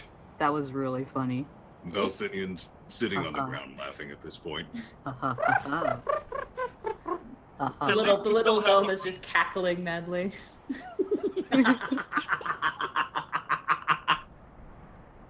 He brushes some snow off of Aussir's head. Did good. Let us carry on. You guys taking the ice pick? Yes. All right, roll strength check to get it out of the ice because it's in there pretty deep. I got it. Oh. Wow! Oh, wow. The bird did it. Aussir, you're like grabbing it, you're like pulling it, you're kind of like holding your head like pulling it, and then just like Ghost walks over. The owl kind of turns her head down, turns up to you, just grabs it, just pulls it out, and then walks away as you're still standing there. Wow. It's all right. Come on, buddy. It's like opening a pickle jar. I loosened it. Sure you did. As you guys traverse forward, eventually you see the next part of your way up is about a decent 20 feet above you. Directly above you is another cliff. T-pose, come on, do it. I know you want to. Do it. I don't think we can throw you that high. How high is it? It's about maybe a 25, another 30 feet up. Hmm. Yeah, It's 30 directly feet up. vertical. Yeah. Not happening. Can I fly at all? Just No. a basic question. Dang. No. You were Snowflower a wants to Kenku. try. He wants to try, you know? I'm gonna whip out my hand axes. Try what I works. have an idea if you wish to listen. I I'm could put you on the end of my hammer and then swing my hammer. That'd be fun. No. How about Oh. this? Totem pole. Put the biggest on the bottom, go up. Yeah, and how we get the bottom people to the top? Well, rope, ice pick, same thing as last time. You just don't want to This be is a thrown very again. special. I'll admit it's fun, but that's not the point here. Are we on a ledge by any chance? Yeah, you're on like a ledge. It's basically, to give you an idea, I will draw a picture, but I'll describe it. You guys are on a ledge, and then your next one is Oh, it's another ledge beautiful. above you. So it is directly above you. I apologize. So if you just look, you guys are standing right at the edge, and if you look straight up, you see the edge of the cliff about 30 feet above you. There's no empty space. We won't fall if we miss this, correct? We just land where we are. You would land where you are, basically, but I mean, it still would hurt your bums, so. I will risk the bum hurt if we shall get up on the cliff. Okay. We doing a totem pole? Yeah, I guess so. Yeah, I don't think I have anything useful unless you guys want another avalanche. I don't. No. I don't think a totem I pole don't would like that idea. That word's a bad word. Ah, fine. I may not be the smartest tool in the shed, but I don't know if we're tall enough to reach that high on a totem pole. I Yeah, can wait. jump. Let's check our heights, actually. Valcenien's going to be at the very top. He is 3 feet. I'm the tallest at 8 feet. Second at 7. That's 5. 7. We're at 23. How tall is Lawrence, you said? 4? He's about 4 feet tall, yeah. That's 27. It That's looks about about a 25 yard. feet tall, so you could probably do it. Alright. Alright.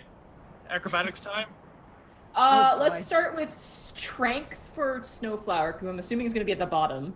Yeah. Ugh. Oh, A 5. That's a 5. Okay, we'll get to that in a minute. That's great. I start climbing up on Snowflower, then You do? this happens. The snow just falls over.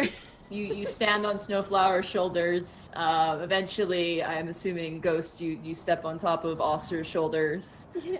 And then this penguin climbs up the front part of your jacket, Snowflower, then up your front sort of open chest area, your scaled chest, Aussir, all the way up past you, kind of using your helmet, Ghost, to get on top.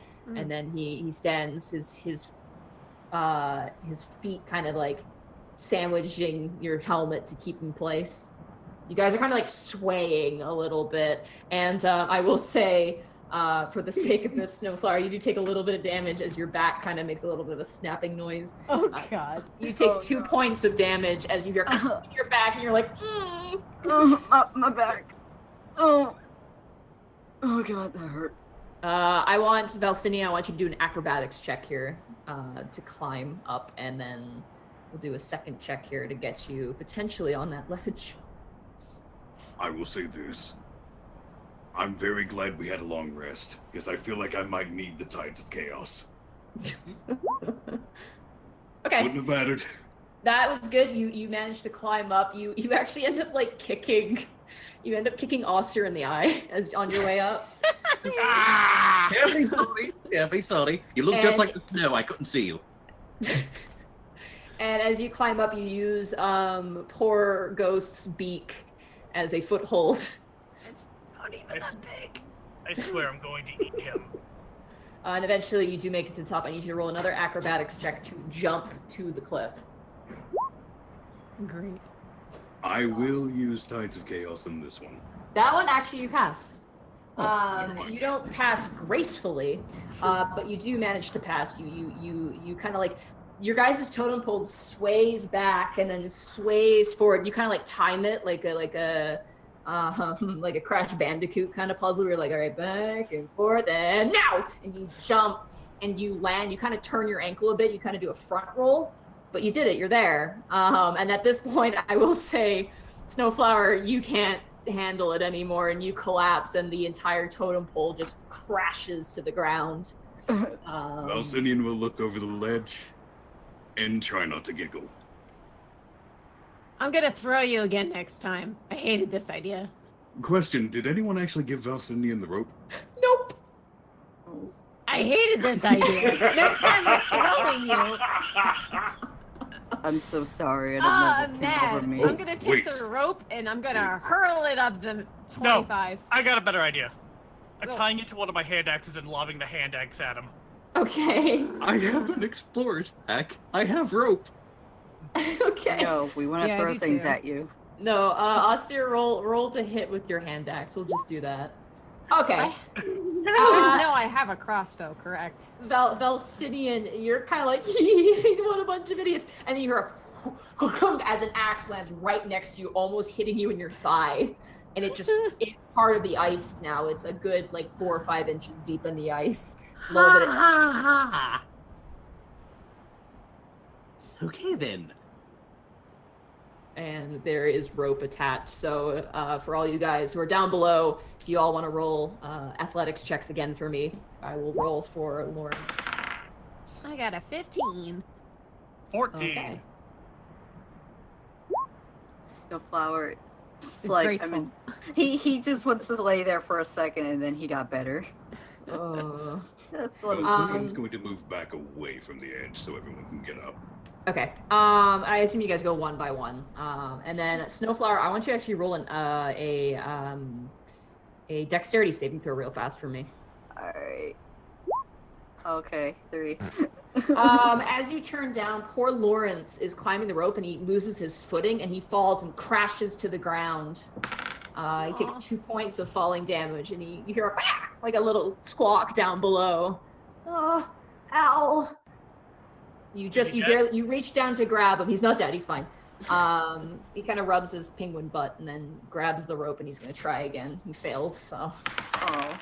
Okay, now he's got it. He's back in boot camp. He starts climbing up the rope eventually, kind of struggling getting up. So I want to grab him and lift him up. Yeah, that'll be best. It's like, Okay. he deserves it. You grab him. You grab him by like his mace on his back and his parka, and you just put him on the ground. Oh, thanks. All right, everyone's Yep. up. I'm gonna dislodge my hand axe. Okay, roll strength check. Wow. Just You. kind of pops out of there, doesn't it? Yeah, it pops right out of there, and as you look down, you're like, huh, if I pulled this out wrong, this entire cliff probably would have went down. Whoa. You do notice some crack lines in this particular area of the cliff. So, Yeah, would you look at that? At this point, as you guys kind of begin to circle around the mountain, kind of going this way and that way, climbing up, you see that structure coming more and more clear into view. As you guys press through, there's more snow. It's thick and heavy. The wind is starting to become more brutal and ruthless. Eventually, you reach in front of this large structure, almost cave-like in nature. It's of dark, deep purple and pinks and blue ice. It's almost beautiful in the sunlight, if not a bit foreboding. Lawrence, do we have to go in there? Yes. That's where the Fae resides. But I remember there being a guard somewhere. Oh boy. I roll I'm gonna look perception? around. Yeah, for a guard. I'm gonna lick some of the pink ice. It reminds Aussir of some salt he once found. Oh boy. Salty boy. Salty boy. Is that perception? Perception, yeah. Oh boy. May I roll as well? Yeah, anyone can roll for this. I'll also add I have dark vision, 60 feet. It's daylight. It's. But for the cave. Oh, the cave looks like there's light in it. It seems Oh. like the sunlight goes through. Oh, okay. Yeah, none of you guys notice anything. Great. You don't see any polar bears. You don't see anything at all. And Lawrence will look too. It's just really Yeah. pretty. I just think it's neat. This is a cool looking cave. Maybe the guard was sent to the village. I don't know. What did the guard look like? Kind of like the bears, except taller, shaggier, uglier. Don't say that too loud. That's not nice to bears. Do a knowledge nature check to look for bear sign. Sure. Nope, No. let me- that's a 3. There's a ton of snow. You don't see any footprints at all, Snowflower. You don't see any sort of suggestion of a bear lodging, especially up this high. Like a polar bear wouldn't want to be this high. They would want to be like near the water, not on top of a mountain. Yeah. Snowflower just shrugs. Is it possible to check for tracks anywhere in the snow? Or That'd be survival. I'll get on that. I I got have a a 6. 16 survival to see if I Okay. can't find anything in this fresh, deep snow. I got There's a natural nothing. one. Yeah, Aussir, you kind of get once again down to your knee on your lizard knees, and you kind of look around, your tail swishing side to side, and besides you guys, there's no sense of anything. Ghost, you like see a lump of snow that seems out of the ordinary. You run over with your great hammer, you just bam, you hit it. And it's just a chunk of ice, but it's I dead did now. it, guys. Woo! Saved the day. I'm He's proud gone. of you. You did Thank it. you. Phew. All right, well, I guess there is nobody home. Let's go inside. Knock, knock. Hello, Dilla-ling-ling. We're coming in. Knock knock, we have candy. Candygram. As you guys walk inside, you enter almost a large temple-like structure. It's very beautiful. The surrounding ice in this weird sort of encapsulated area is a lot like stained glass of these blues and these pinks. Where's our boy? There he is. He's gonna waddle in behind you, actually. And in the center, you see a device. And Valcenien, you recognize it. It's the device that was on your piece of paper there. Oh no, it's Epcot. So that's what it looks like. Magnificent. Valcenien will immediately run up to investigate it. Oh, As Hey! you run up to investigate it, you run and you kind of slip on the ice and you kind of slam against it. Up above the entrance of this ice cavern appears to be a different lodging, and jumping down, boom, boom, on two large feet, is this large ape-like creature with thick white fur, horns kind of curling out from the forehead, long ears, and it turns, beats its chest with two arms, and roars. And I need slowly everybody turn to Lawrence. It's That's not a bear. It's a yeti. It's That's- a yeti. That's definitely a yeti. All Now, right, that thing's just abominable. but and you have disadvantage That's an now. 18. Oh, I will accept that. I got a 7. Keep getting so low. I got a 3. 6. All right, so Ghost, and then Valcenien, and then Snow, and then our new best friend of the hour. Let me grab his stats real fast. Hey, if the Yeti like flings someone, is it a yeti? God, shut up. No, no memory in this chat. I had to. I'm sorry. Alright. Ooh, God. That's not good for you guys. Oh, fun. Yeah, he beats you out. Alright. Dang. Sorry, I just gotta grab my dice here. Okay. Ooh, that's some scary business here, maybe. Alright. So the Yeti smashes down. And it stares directly at you, Snowflower, you, Ghost, and you, Aussir. I need everyone to make a Constitution saving throw. Ooh. Oh, come on! Oh, okay. Oh wait, where's save? It's under proficiency bonus. It's in the top left. Oh, thank you. Okay. The sorcerer So- beats me out. Alright, so He's a hardy little gnome. as it stares at you. Ooh, that's not terribly good. It's 3, it's 7. As this thing stares at you, Snowflower and Aussir, you guys take 7 points of cold damage, and you are paralyzed. Oh no. Oh my. Can't move at all. You seize up as this thing glares at you with these gleaming eyes. You bring your great hammer in front of you, Ghost, and manage to block the gaze. Your own eyes, large and ocular, being an owl. You're not too bothered by it. You've seen weirder eyes in your time. I'm frozen with fear. That ends its turn. Aussir, it is now your turn. Do I get a new constitution save to try and... Yeah. Okay. At the end of your turn, you can. Son of a... So you don't get an action, but you can try for a save. Well, paralyzed, so the only thing I can do is make that save. 19, I break it. You flex and you shatter the ice that kind of encapsulated your face and your shoulders as it roared at you. You are no longer paralyzed, but that does take your full turn. You're kind of panting and puffing, smoke-like breath coming out of your lizard-like maw. Hissing. Ghost, it is now your turn. You see Aussir come back, like kind of shake off this icy terror of the Yeti. I'm gonna. Can I, like, try and shake Snow first and then attack?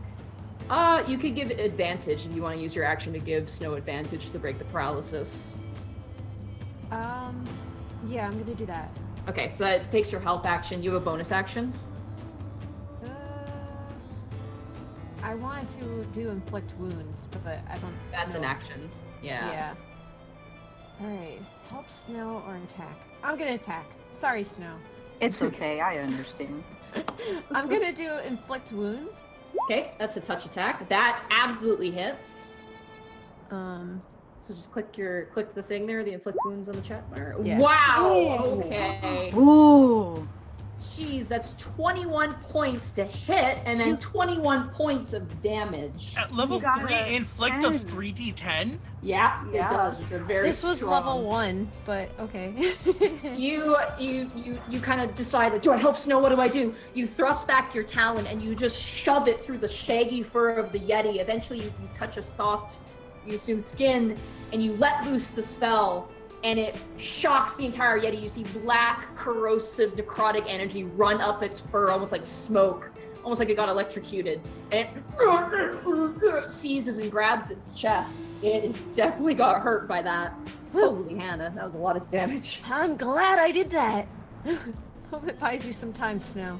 I'm glad you did that too. Valcenien, it is now your turn. You go running up like a kid in a candy store, and then you hear ba-boom, and you turn around and you just see the butt end of a Yeti currently terrorizing your companions. Nope. Valcenian's going to move very far away, 25 feet. His You total run movement. You run across the ice, clink, clink, clink, clink, clink, and eventually you smack up against the back wall. And now he's going to turn to the Yeti and cast Firebolt. Firebolt, okay. That definitely hits. Yep. For 3 points of fire damage. 3 points of fire damage. Okay, so as you throw the fire at the Yeti right at his butt, basically, you hit him and he just starts screaming. The rest of you in front of him, Aussir, Ghost, and Snow, you don't know what happened, but suddenly this Yeti is shrieking, absolutely shrieking. He has disadvantage on his next attack. And he takes 3 points of damage. Ah, yes. Fire, the great equalizer for things taller than I am. Which is Alrighty. everything. Alrighty, and that brings it to Snow. It is now your turn. You can roll your Constitution save now. Okay. Yep, you pass. You Yay. you kind of shudder, shake off the frost and snow on your poor bald head, and you stare up, which is surprising for you. You stare up at this Yeti, who is currently smoldering and burning and looks actually kind of terrified. It's an animal, right? You could roll knowledge nature. I'll let you roll a knowledge nature as kind of like a free action if you'd like. Alright. Okay, definitely not an animal. Alright. Definitely not a natural animal. Well. That ends your turn. Okay. It is now the Yeti's turn. The Yeti, enraged by you, Ghost, is going to attempt to attack you with a claw attack. Oh wow, that really hurt it. Okay. So that is a 14 to hit you, Ghost. Okay, armor class is what it has to beat out, correct? Yeah, Yeah, it doesn't hit. doesn't hit. I'm 18. It throws a claw at you and it just ricochets off the helmet. You just lower, duck your head, just wong! Its claws bounce back. It swings again, going for another claw. Oh, that definitely misses. That's a 3 plus 6, that's 9. And it just swings wide and completely whiffs. It is currently screaming on fire at the moment. That Always ends wear your its helmets, turn. kids. Yeah. Aussir, it is now your turn. All right. I am directly in contact with it, so drawing my great sword. Gonna see if we. Thinking. What's the penalty for called shots? Cold shots? Called shot. What do you mean? Like targeting a specific portion of the enemy's body. Disadvantage. Disadvantage. Do I mean, risk it? I'd say not in this case because it's not like there's any detriment to it. Like, if there's something small, like, are you aiming for like a leg, or are you aiming for like a arm, or? Yeah, I was gonna try and aim for that kneecap. Okay, you won't get any benefits to hitting it. Alright, no point then. Yeah. And greatsword. Ooh. You go to swing with your greatsword, and the Yeti just knocks your greatsword away, like the blow. He just takes the side of the blade and just knocks it. You kind of swing, and your blade twists and turns, and you hit the side of the cave, but you manage to yank it out, and you get back into fighting position. Just missed there. Oh, I'm not happy with that. Gonna use action surge again. Okay. Yeah, you got it back because of your rest. Yep. Does a 14 hit it? It does hit. It is a very large creature. You swing again, kind of taking the force of you yanking out the blade from the ice, and you slice up through the side of its chest. Go ahead and roll damage. Not bad, not bad, not bad. No rerolls, so that's 13 damage to it. Nice. As Yeah, I'm doing this, I'm going to shout, I want that head! The Yeti sets back. It's not. That's so weird. I think he said, "I love you." Aw. I'm fairly certain that's not what it said. Let's imagine it did. That is your turn. Ghost, it is now your turn. Okay. Another question. How do I know which moves are used up for a day and which aren't? Your spell slots? Yeah. If you look at your character sheet, it should tell you. So right now, you've cast Inflict Wounds. You got all your spells back. So you cast Inflict Wounds. which took up one of your spell slots. You have 3 spell slots remaining at the Thank moment. you. So you see total slots remaining? Yeah, So you yeah, have 3 slots remaining. If there's actually like a little sidebar, you can actually reduce it down. yeah. Okay, So once you run out, you can't cast any more spells. gotcha. I'm just gonna wham bam, thank you, man. I'm gonna hit it with my warhammer. Alright, that absolutely hits. Nice. Ooh. 4 points of damage.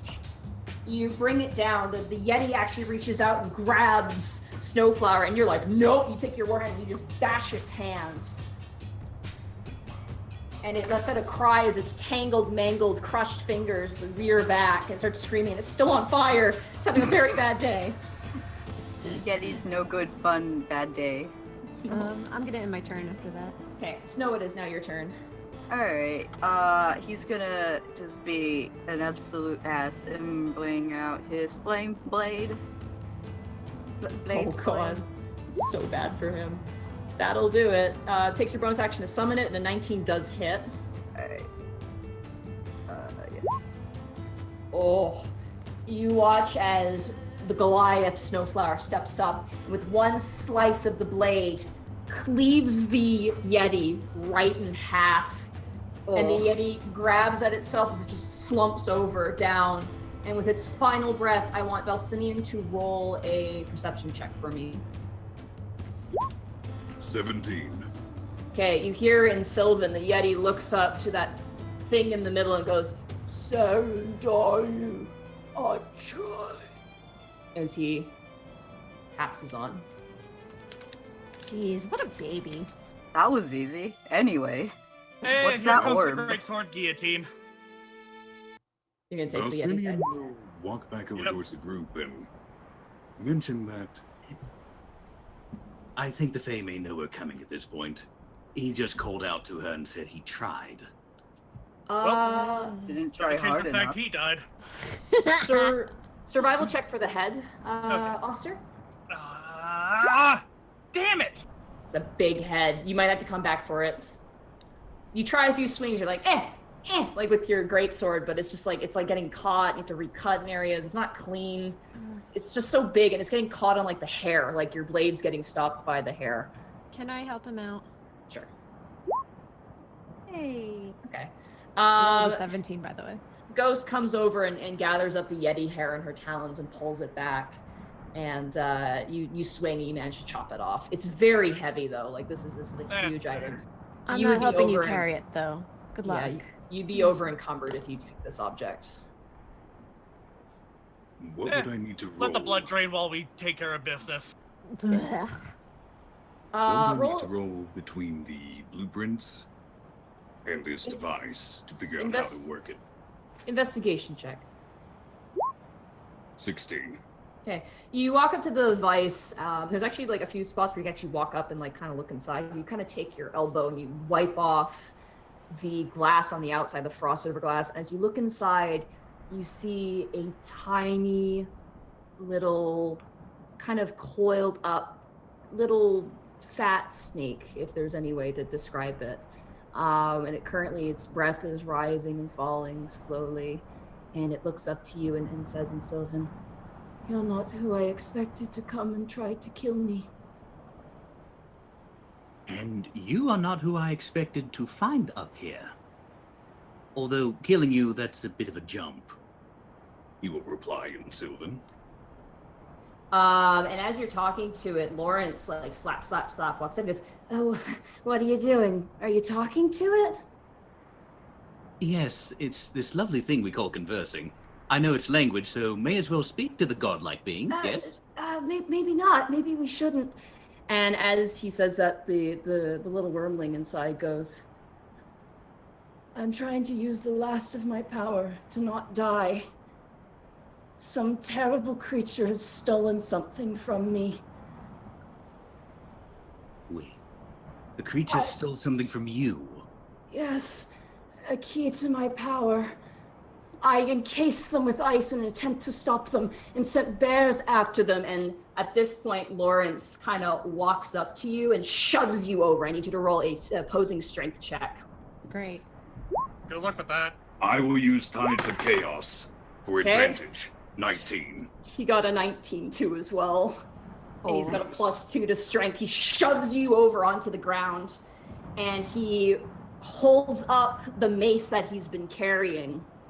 And he goes, I think that will be plenty of now. Thank you so much for bringing me to this Fae. I can finish the job and finally have the power I deserve. Wait, Oh. what? Great. I Uh, trusted you. Can Valcenien cast a spell? At this point, it's initiative time. Before we start, I want to declare that I'm going to be charging. 14 initiative. can't I believe- One. Oh, Terrible initiative. I'm really upset. This penguin betrayed us.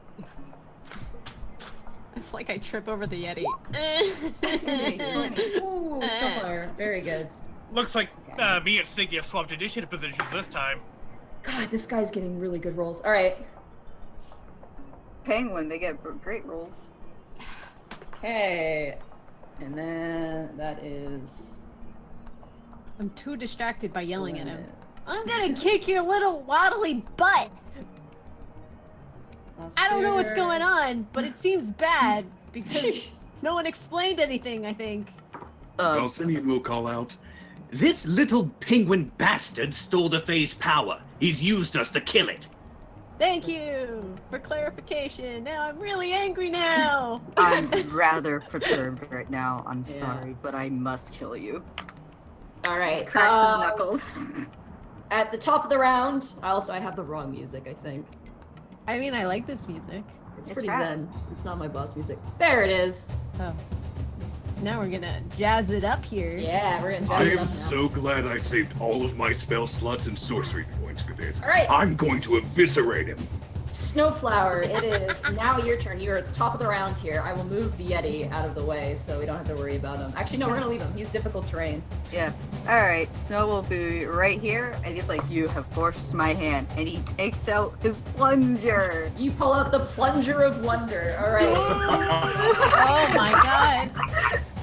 You guys watch as Snowflower pulls from their jacket a strange device, otherworldly in nature, a long stick of wood, and then a strange rubbery appendage at the end. I need you to roll a d20 for me. Oh, not this shit again. That's a 2. Whoa. All right, so you shoot it at him, and immediately your world blinks, and you and Lawrence swap places, and you Right. land on the ground, and Lawrence is like, huh? That takes your action to use that.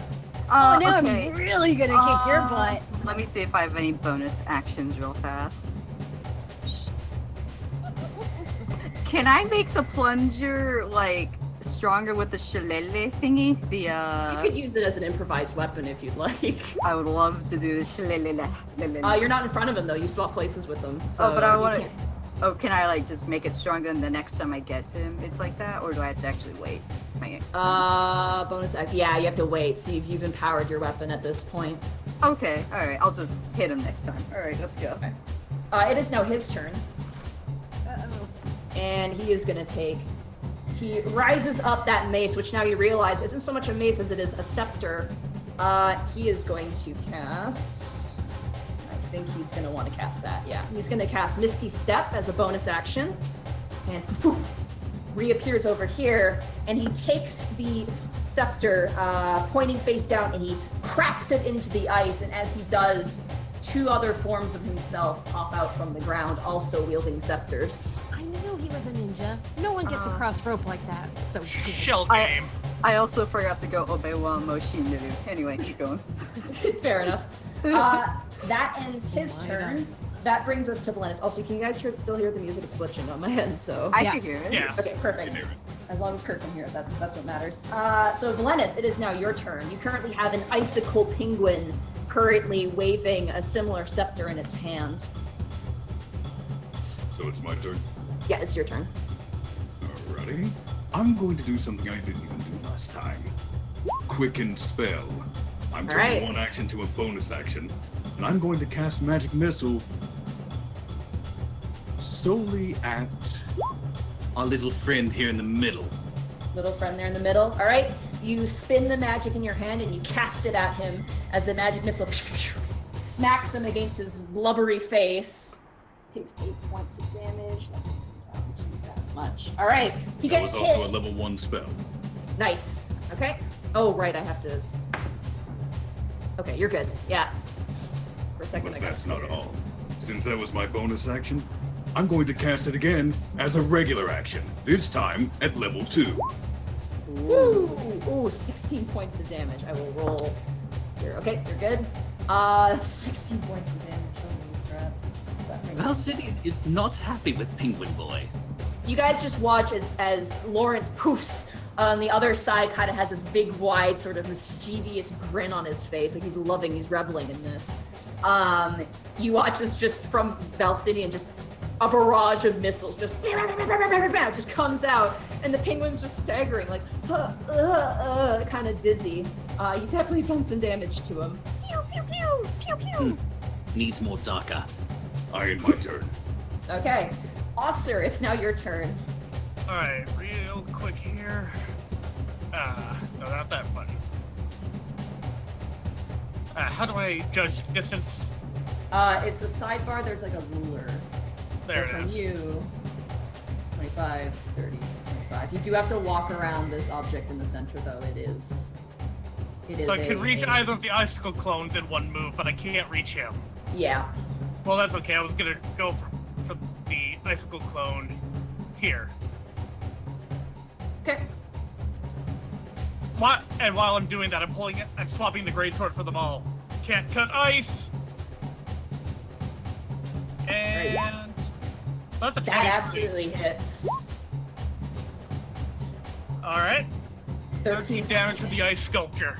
You take out its head, you just swing your maul to the side, and you just smash its head, and it just shatters into pieces, but it's still functioning. It's still able to move, and it seems to be in complete control. I'm gonna look at Lawrence. Looks like I get to find out what you taste like after all. Oh, I forgot to give his clone's numbers. 1 second. Maybe give his clone's numbers real fast. There we go. So that's decent amount of damage. Okay. Oh, my music just kicked back in. Alrighty. Yeah, you thoroughly shatter it. Actually, I'm gonna make.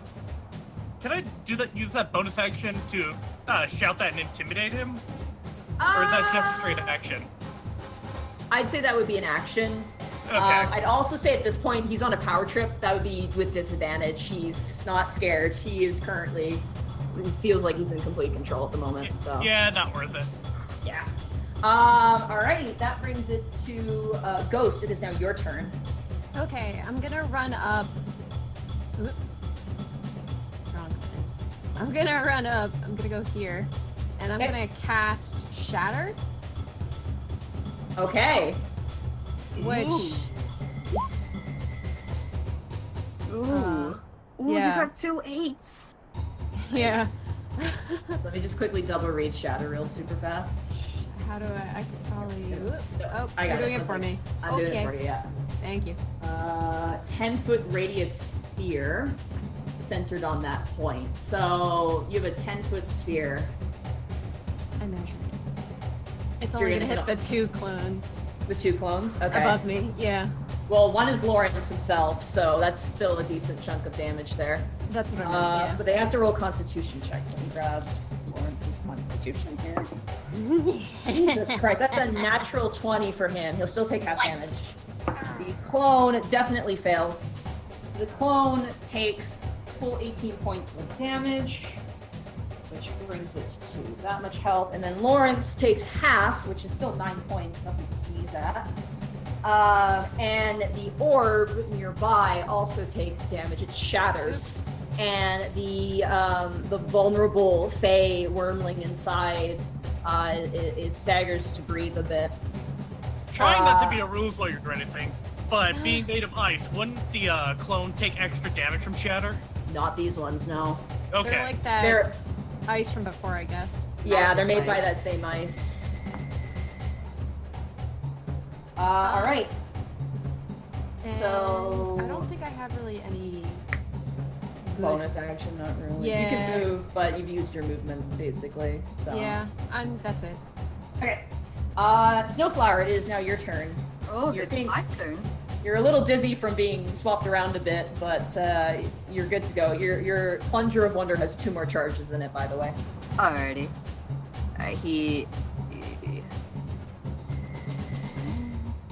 Alright. Wait.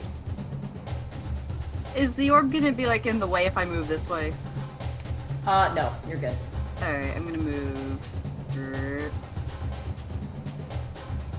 I keep almost clicking on the Mayor program. I'm gonna just move right here, All right. and I want to use Schlele. You're gonna smack him. I'm gonna smack him right in the face. You say I don't know what weapon this would be. Let's just go with just a straight strength check. Yeah.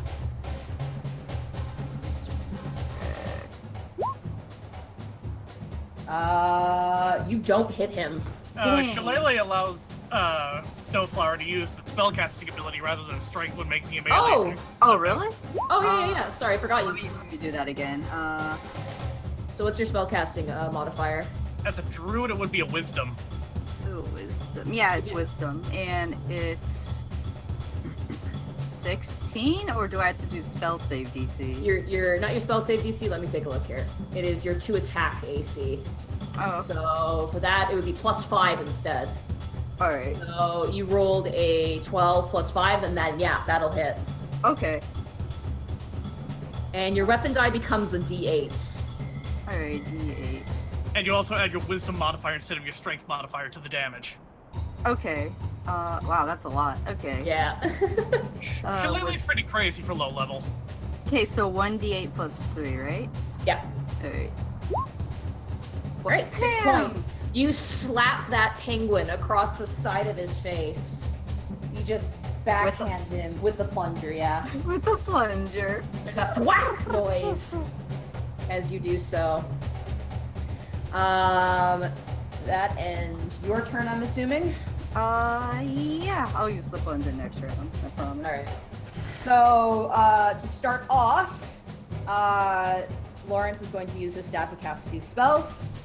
He is going to start by casting Sleet Storm. So... Oh, not this shit again. Yep. A cloud forms in the center topmost part of this chamber and begins to spew out ice and snow. The ground becomes slick and slippery. I need everybody. Actually, not everybody. Okay, 40-foot radius. He's gonna probably put it smack dab in the middle of this fight. Yeah, he is. I need everybody to make a dexterity saving throw, including the enemies as well. 15? 8. Let me find a spell saving. 3! 3. With the natural 20 on the other side, isn't that Rand? Oh, Random and only you rolls. have the advantage. The other one survives. All right, this guy falls prone. Ghost, the sudden appearance of the slick ice, you are also, you fall prone as well. Oh boy. Poor Valcenien, as you're just like, haha, like blowing your fingers like a gun, like you just shot out your magic missile. You immediately just front face, smack your head. Aussir, you just take your clawed lizard feet and you just dig into that ice. You are like, nope. And yeah, Snowflower, you as well. You slip and you fall with a terrible crack. And sadly, our good friend here rolled a 19, so he's fine, and his buddy here rolled a 16, so he's fine. My back. And then for his second spell, he is going to cast Armor of Agathis on himself. So you watch Snow as you crash to the ground. The penguin stands above you, his chest puffed out, scepter in his hand. And you watch his armor begins to form with these ice. It kind of becomes like World of Warcraft armor in a way. Just kind of growing from his shoulders as he's just like, Look out, he's got shoulder pads. He's a Death Knight. I knew it. Oh, This icicle penguin is going to attack you, Ghost, as you're prone. Great. That's a 19, unless he gets a 20. Yeah, that's definitely gonna hit. That's a 22 to hit you. Yeah, that hits. Okay. That is 6 points of bludgeoning damage as he just brings down the mace on your bird knee, and you hear a cracking noise. Ooh. And that will end their turn. Except for this guy is going to get up, actually, with his movement. And he's going to take a swing at you, Aussir. And he's going to miss completely. That's a 4. The icicle, without having a head, kind of swings like a kid with a piñata. Just like kind of swinging wildly. He does not hit you at all. That ends their turn, which brings us back to Valenus. You've fallen right on your butt. I assume it's just movement to get back up? Yeah, it's just movement to get back up. Then Valcenien's going to get back up. He's going to glare at Lawrence. Oh, I'm not done with you, blubber boy. He's going to cast Firebolt, but he's also going to twin spell it. Okay. That's 1 sorcery point. So that hits. That just hits barely. Want me to throw another Firebolt and then roll damage for both? Yeah. So let's roll another firebolt. That hits definitely as well. Then 5 and 9. Perfect. Wow. You actually, like, as you hit him, you hear a hissing noise as his armor that he's sort of donned himself is kind of melts a little bit and then reforms. He takes 14 points of damage. That is nothing to sneeze at. Brings him down to that.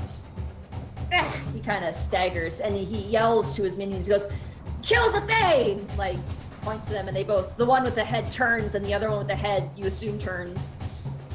Does that end your turn? Yes, I cannot do anything else. All right. Aussir, it's now your turn. The penguin in front of you seems to turn and shift its attention to the sort of vulnerable worm fae in the center there. Pay attention! That hits it. The ice ones aren't wearing armor, so. Oh, that's a die reroll. I get to reroll one of my d6. Okay, so you got a 3. Okay, so it's- it becomes 9. Yeah, it becomes Oh. 9. All right, you swing around your maul and you smash into it. It becomes 9, which brings it to that. It's looking very damaged. You smash off its arm, but it still has the arm with the scepter, and it appears to be dedicated to moving forward at the moment. That brings us to Ghost. It is now your turn. Hold on 1 second. Oh, yeah, for sure. If I were to take the attack of opportunity, could I use the bonus action to scoop up the Fae? Yeah, sure. Alright, so eat the attack of opportunity. Okay, it's going to swing at you. That is a 16 to hit you. Yeah, that makes it. Makes it. Wait, are Okay. you trying to kill the Fae? No. Well, it rolled low on its damage. You take 2 points of bludgeoning damage as it hits you right in the butt on your way out. You push back the glass and you grab the Fae, you kind of grab it into your chest. It's very cold. I actually need to make a Constitution saving throw. You You better feel- appreciate this, you little worm. You frost. 26. Yeah, 26. The frost spreads on you, but you're so manly and lizardy, you can't be stopped. You clutch it in your chest. You want to use the rest of your movement to move away, or?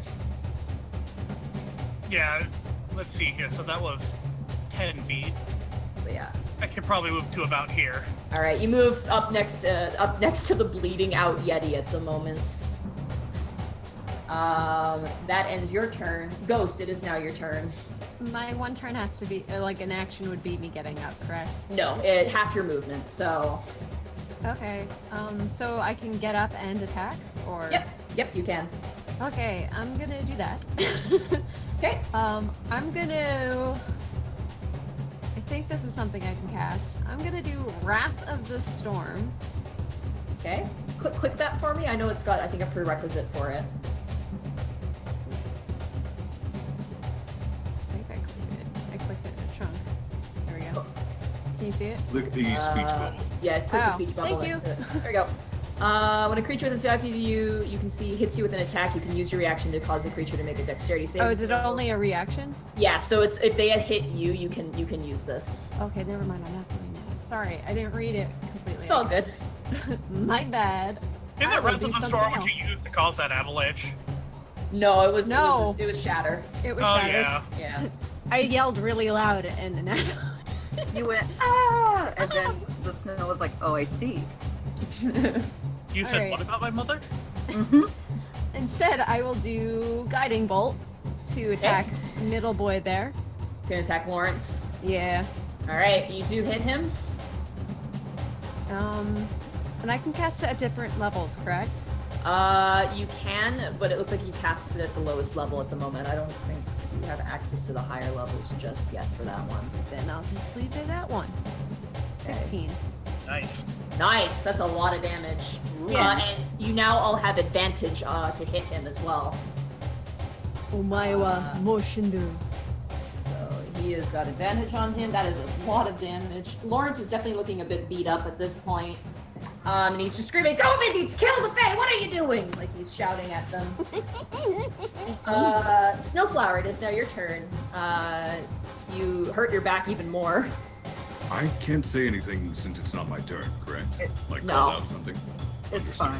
fine. Yeah, he's gonna use the plunger again. Okay. Not as like the shillelagh, but at the actual plunger. Are you You gonna will have stand to- up before you do that? You'll have to stand up first before you Oh, do yeah, that. he stands up. Kinda Music's a cracks tad his, loud. kinda Okay, cracks I'll his turn down the back a music. bit. Like, Hopefully Just it wasn't, imagine you hasn't been stick loud me for on too there. long. Sorry guys, I hope that wasn't loud for too long. not really, it's good. Oh, it was Well, fine for me. for the viewers, the though, I don't audience. know. Yeah, Makes hopefully sense. it wasn't too loud for them. Alright, so just 1d20 Yeah, 1d20. for plunger. 10. Ooh, that 10. could go either way. Oh my god. So I also thrust the plunger into his face. Oh no. Okay. 1 second, I gotta figure out. Wow, literally everybody. Everybody roll a charisma saving throw. Oh no! Son of what a- did I do? Wait, Monty, does this count as a magical effect? Yes. Son of a! No cunning. I have advantage. All right, you have advantage on this. 23. Okay. Wow. Snowflower, that includes you as well. This Okay, phase isn't pulling its. This phase is pulling its weight. Should be helping me protect myself. Oh my god. Oh Snowflower, Well- why? Everybody, literally everybody, except except for you. You are the only one. You are all now dancing. You have all burst into dance. You are urged to dance, including Lawrence, who's doing like happy feet, and like the sculptures are currently like doing spins and stuff. Aussir, you're kind of kicking your feet up. You even see the dead Yeti's foot kind of twitch a little bit. We're all now dancing for this entire round of combat. So, hooray! I Yeah. guess that means it's my turn now.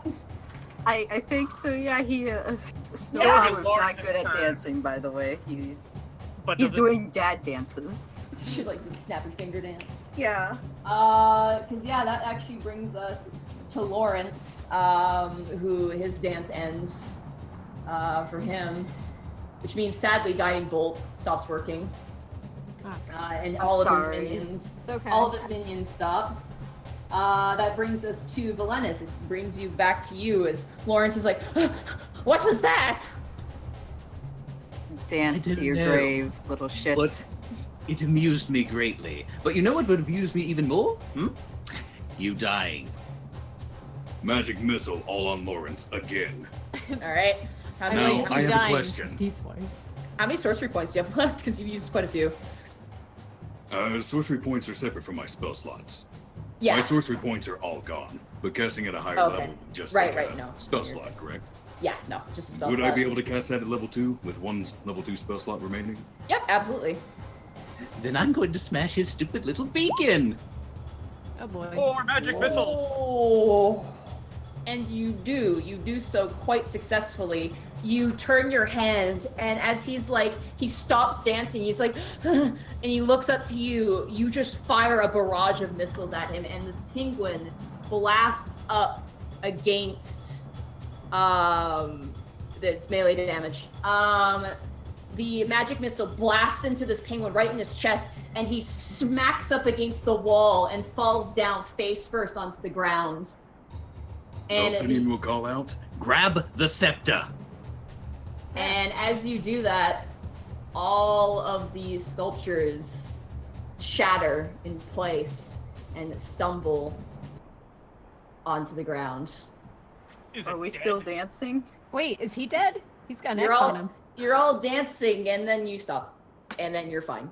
Valcenien will move over and immediately try to grab that scepter. Aussir, you're still cradling the Fae. I basically have it wrapped around my neck at this point. Okay. It's so cold. Give it to It's- me. What? I got feathers. I'm a little warmer. All right. As you guys go over, you rip the scepter from his hand. Who grabs it? I will try to grab it. Okay, you grab it, and as you hold on to it, you feel a rush of winter wind running through your blood. You feel the power of north wind and ice. You feel the reflection of clean ice refracting light. You feel powerful as you hold this scepter. And weakly next to you, you hear, "Please, please, I don't have very long. Return it to me, I beg of you." Oh, we're doing this, are we? Well, what if I took this scepter and handed it to you because you're clearly dying? Here you go. you hand it, you like, you go to hand it, you're like, it doesn't have arms. And the Fae looks at you, "I will open my mouth, please. Place the scepter inside." And she yawns, her mouth opens. You see, even inside, it's all crystalline glass. Valcenien will do his request. Somehow you I just- thought of firmly grab.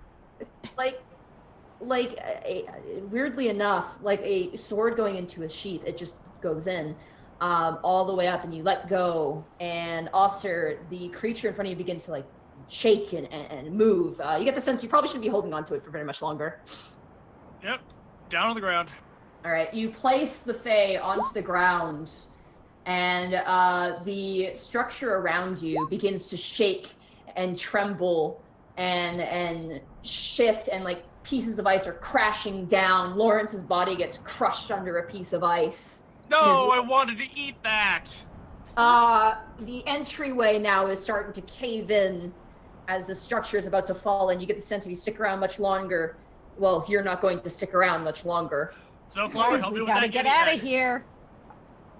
Move, move, move. Alright, If, let's any, go. if two people want to grab the Yeti head, you'll have to both make strength checks to grab the Yeti head on your way out. Just as a little bit of flavor, I'm going to use another level 1 spell slot for Expeditious Retreat. Okay. I'm gonna help. Run Aussir away! grab the That Yeti spell. head. Alrighty, you guys run out. You want to help with the Yeti head? Roll a strength check. Hey. Okay. You grab it, and like people dragging a big overfilled like garbage bag. Aussir and Snowflower, you guys grab it. You start dragging it out. Eventually, and the entire structure collapses, including that contraption. And as it collapses, you guys sit down on the snow. You hear this glorious roar, almost echoing across the mountain. This howl of victory. As you see a large, crystalline, almost wyvern-like serpent coil around the remains of their once cave. You see beautiful ice, their teeth, their eyes, everything. And they perch themselves on top, talons of shards of ice. Almost like, you ever see those glass sculptures where people use like glass to make, like, Hmm. Yes. basically that, except for this pink and purple and blue ice. And they bring up their wings and almost revel in the sunlight. And they look down to you and they go, "Thank you ever so much. I don't know what I was going to do when that thief stole away my power." Question. Serindaru, your name doesn't really suit you. It seems beneath you, honestly. You may have saved my life, but flattery will only get you so far, gnome. Well, to be fair, you're a dragon, I'm a gnome. These are things we must do to survive, yes? Surely Though you I look understand. much like a dragon, I am not, in fact. I am a fey creature. I am a serpentine fey creature. The name does fit. Hey, hey. Snow raises his hand. Yes, you have mountain born. Yeah. Yes, I teacher. am. How did the penguin take your stick? Well, every once in a while, the villagers down below are kind enough to leave me an offering, and I did consume one, and I fell into quite a deep sleep. As I awoken, I noticed a form, a penguin-like form, waddling away from my sleeping spot. I could only assume it was one so greedy from the village. I began to weaken fast, and used the remains of my power to summon a few allies to search for me. Bears in the nearby area who I've befriended over time. Also, what happened to Maurice, my Yeti guard? I don't see him. Oh my god. We're Apologies. we are. We Uh, have some bad news about Lawrence Dennis as well. was crazy, man. Okay, he went nuts and beheaded your Yeti friend. It was brutal. Roll a deception Yeah. check. Oh god. I think it's kind of hard to like be deception because I think all the Yeti blood is clearly on fuck. Snowflower. Good luck, by the way. I just rolled there, so. I got a 7. Why I'm, would yeah, you I'm lie? joking. Haha. The Fae, like, turns. It's got a very long neck. It kind of, like, slithers down to face you and goes, I'd like you right now. I wouldn't change that if I were you. I have almost died due to a liar, and I'd rather not deal with one again. Sorry. I'm sorry. We I did suppose it. you'll be wanting this back then. No, you can keep it. He was just an intern. Well, I wasn't expecting that, but you said you befriended those polar bears, correct? Indeed. Well, I more or less used them in a sense. I was quite desperate, as you can see. Befriended, quote unquote. Okay, so no hard feelings about Dennis? Who's Dennis?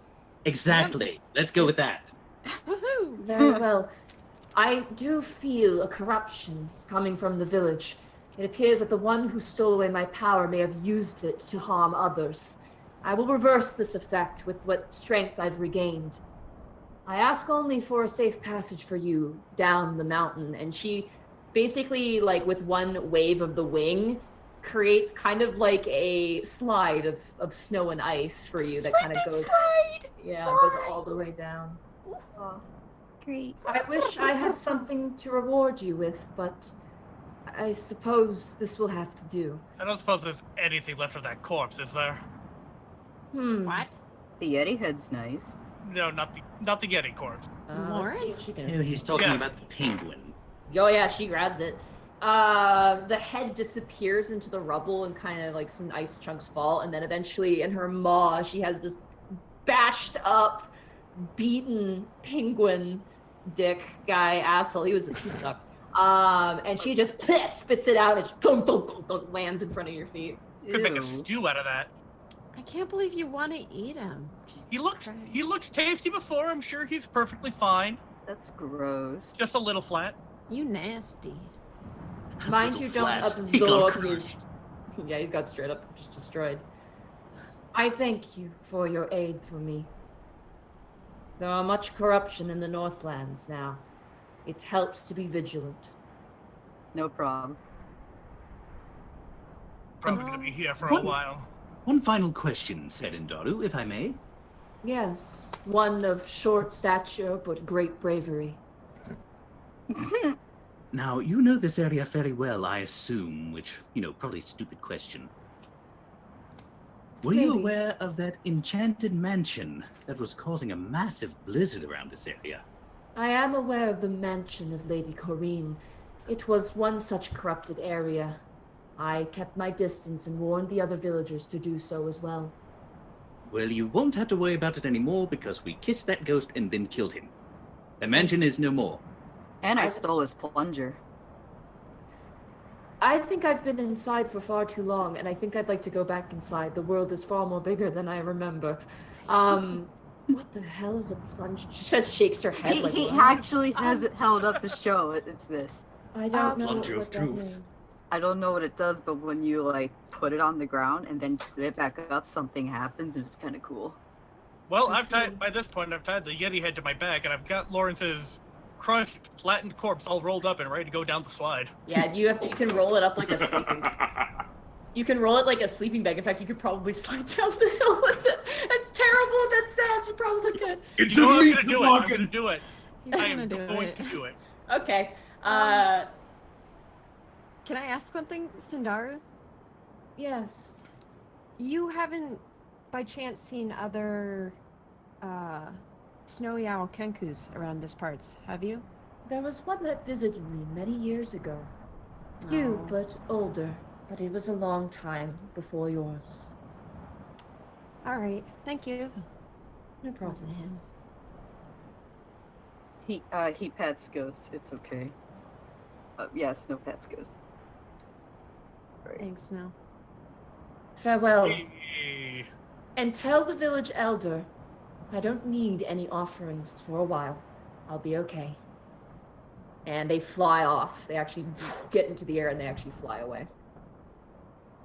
Thanks for the Valcenien slide. will slap his face and then think, I should have flashed about the frosted iron. Damn me. Ah, well. Anyway, I got what I wanted. who goes first down the slide? We. The Aussir's like, you say, who wants to go down slide? And that is the moment you say slide, Aussir's like already going down on the penguin. You hear this disgusting meat grinding gross noise Meat as you're going down. Yeah. Snowflower's gonna use his cape to slide down because he does not want that on his pants. That's Yeah, fine. there's blood all over the slide now. Can Valcenien ride on Snowflower? Yes, he's allowing the small ones to ride on him. Whee!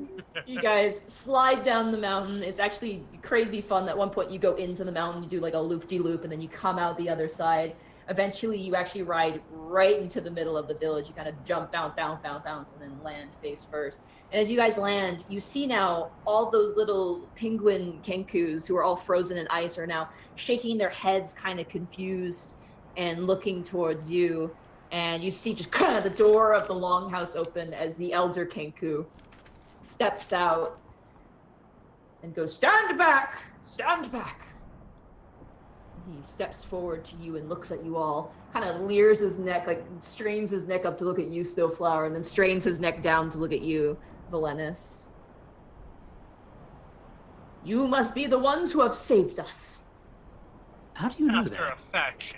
Because you were frozen. How could you possibly know that? "Because you went to seek the aid of Serenyaru." He's Were frozen. you able not to hear dead. everything the entire time you were frozen? "Oh, we saw you come down the mountain."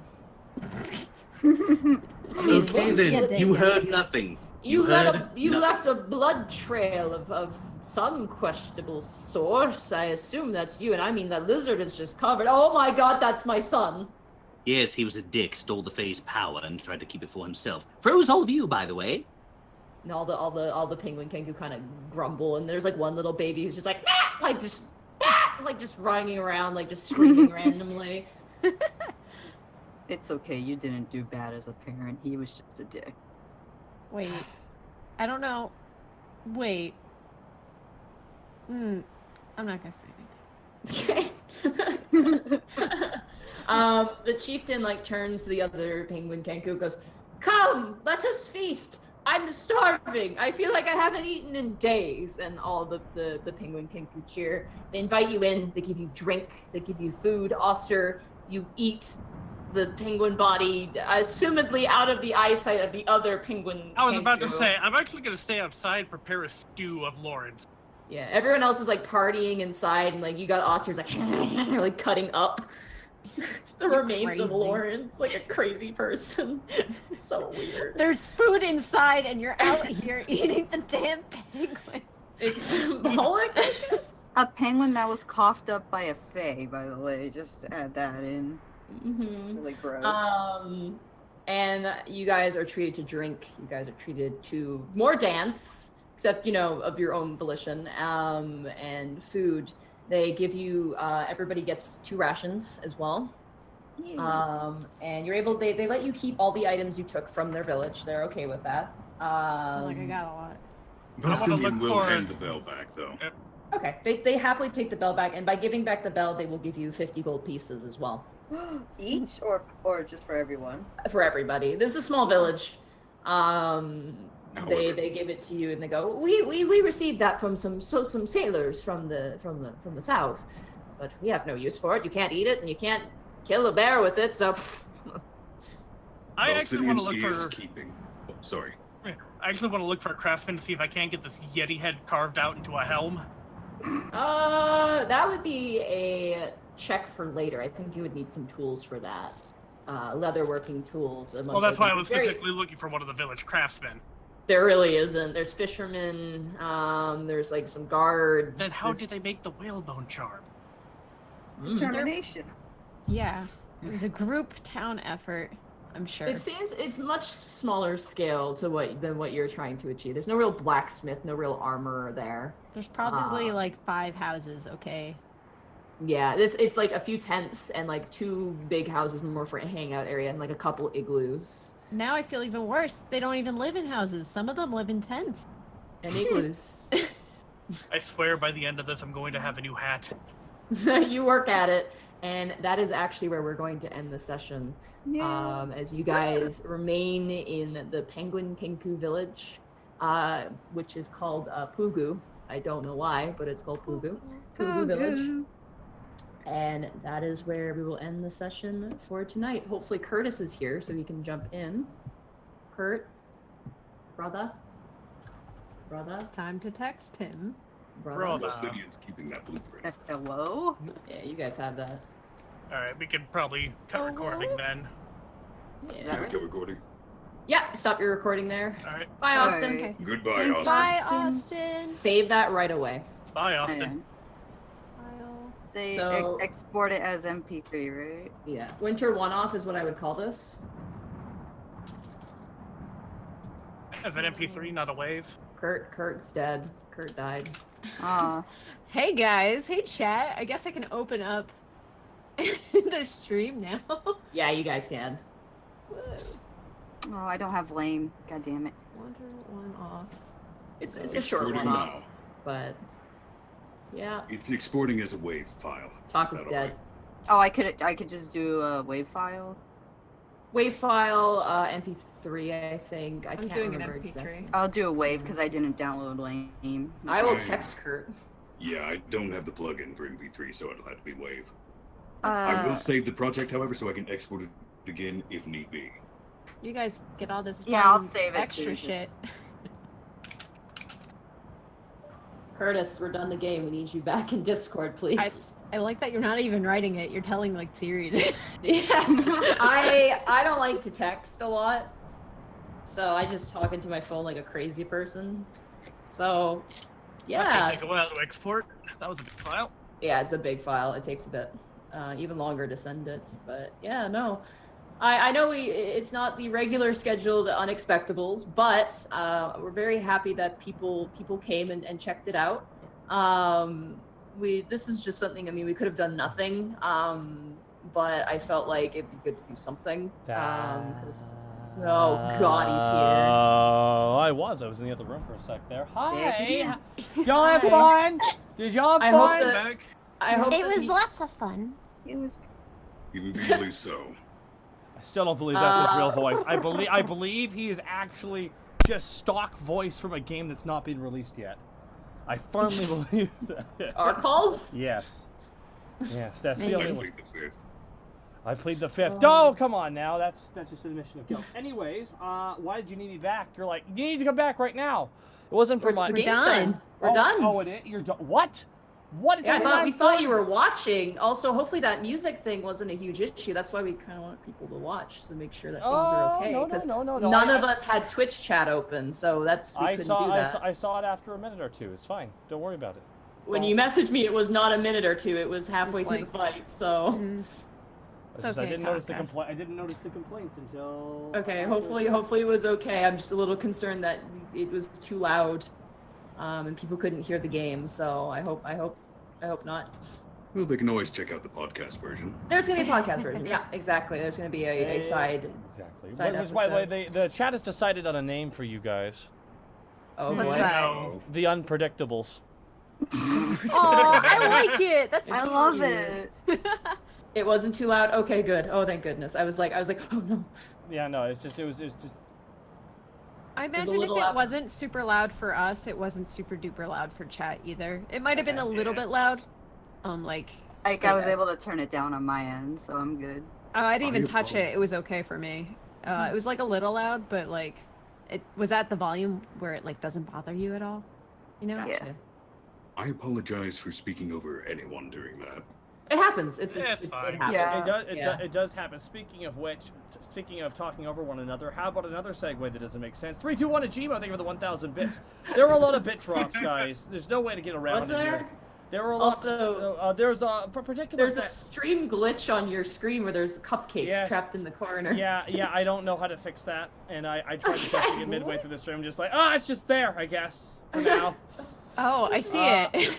All right, cool. I think we can definitely call it the Unpredictables. I think that's a good way of calling it. That way, it keeps you guys separated a little bit from the Unexpectables, which is good. But it's in the same universe, which is unpredictable. But I would like to do a couple quick shout-outs here to Blackfoot Ferret for dropping a combined 28,000 bits during this session. Dang. Wow. Which is incredibly kind of you, Blackfoot Ferret. Thank you so much. Blackfoot Ferret was having lots of fun filling up that cup and then dropping it. Helix Ux for a combined 11,500 bits. Crazy kind of you as well, Helix. Helix doing a bunch of shout-outs for Arkolf during the session, too. Lejek, Pizza Time, Zoworks, 10,000 bit drops. Rosso06, claiming the bit boss status, then losing it promptly in the war. Thank you so much, Rosso06, for a 7,000 bit drop. Penguin Man 0913 for a combined 28,000 bits. Yakiniku Party for 25,000. Woosel Moosel 1,500. 2,500, sorry, 2,800, 2,800. 320 Jibo 1,250. Codename Chaz 1,000. Scalfar 500. Thank you. Like that was crazy kind of you guys, and there were so many subs too. You know what? They're all like, Probate's busy in the game. He can't donate. Now's my time to shine. The king is gone. Quick, everyone act as fools. I'm going to poop in the king's bed. Just watch me. But thank you so much. Without guidance, they go mad. It's true, Probate. But thank you so much, everybody, for all the kind. Just a couple other quick shout-outs here. A lot of B-Hawk 300, thank you for the sub. Viridian Winter, thank you for the 6-month resub. Glyceris, thank you for the 11-month resub. A great session, great characters, and very fun, entertaining. Absolutely. Zeus Moose, thank you for the sub. Sasadlados, thank you so much for the Twitch Prime sub. E. Dragondale, thank you for the 4-month resub. I'm loving this crew. Ghost is the best little owlburb. Razale Fold, thank you for the tier 1 sub. Kid Blackfoot Ferret, thank you for subbing as well. Quit the Kid, thank you for subbing. Captain Actually, 11-month resub, thank you so much. Helix, 7-month resub, thank you so much. Tappy Cato, thank you for the host. Platinum Raven, thank you for the 4-month resub. Kurao, thank you for the 8-month resub. Love you guys, and I'm glad. Oh, Platinum Raven said 4 months, can't wait to see what happens tonight. And Kurao says, love you guys, and I'm glad to catch this live stream. Looking forward to this one shot. Furious Stride 87, thank you for the sub. And Slumbering Snorlax Plays, thank you for the sub. T4C's Trice, thank you for the sub. Well, Probate! Probate! What? Probate! You didn't. Just say it. Say it on chat. You're on live chat. Say what you wanted to say to Jake as you came up behind him. Just to prove a Just to prove a point. Money from nothing. Probate with a 25,000 bit drop. Just to prove a point. And I'm going to type something out to Probate. Thank you at PR0. Thank you, Probate. I will say this, Sweaty. And Helix 5,000 bits. Great session tonight, guys. Chat, make sure to go to follow all these lovely people on their individual streams and Twitter. Speaking of which, Nadine, were you going to segue into that? No, I was going to say, Sweaty Dynamite, who's a viewer, this is their first time ever watching the Unexpectables, which you came in during a spin-off sort of adventure. So I hope that you take, if you haven't watched the VODs already, I hope you watch the VODs, and I hope you catch us for when the Unexpectable Stories continues in the following week, not this coming week, but the week after now. So sorry, I just want to point that out because it's cool to have a new viewer. You have no idea what's coming next week, apparently, because neither do I. Mm. But thank you so much, Probate, for the 25,000 bits. And Probate, I think you should lead us off with plugging your stuff. You can find me on Twitter and Twitch at Probate. And you can find me on YouTube at The Foolish Streamer. I recently uploaded a playthrough of Telltale's Jurassic Park The Game. Ooh. They what? They made a I didn't Jurassic even know Park they game? had that. Yeah. I Yeah, knew they it's had, one of their lesser titles, to be quite honest. Oh, okay. just like Back to the Future. Yeah. Oh, God, is it like Back to the Future? Oh, It's- boy. Yeah. It's a lot more quick time heavy. I'll tell you Oh, that no, much. that's the worst part of those games. Which is why I played it, so you guys don't have to. Time to give Woo! the illusion of gameplay. Thank you. But yeah, The death Probate. scenes are great though in that game. But no, this is going to be really awesome. Are you guys okay with the Unpredictables for the name? Everyone here in the Sure. chat? I like it. I love it. Yes. Yeah. That's pretty damn but Zito, thank you for the 11-month resub. I came back from my game jam. We did great. Chat, yes, they did do great, Zito. Thank you so much for complimenting the Unpredictables. I think he's talking about his game doing well. I know. Oh, That's I the- see. I'm sorry. It's called Doing a bit. it's called sarcasm. Kurt, it's hard to tell sometimes. All right. You were raised a mother and father. How are you not like? Why don't you know. have sarcasm vision? I know. I need to. Who am I?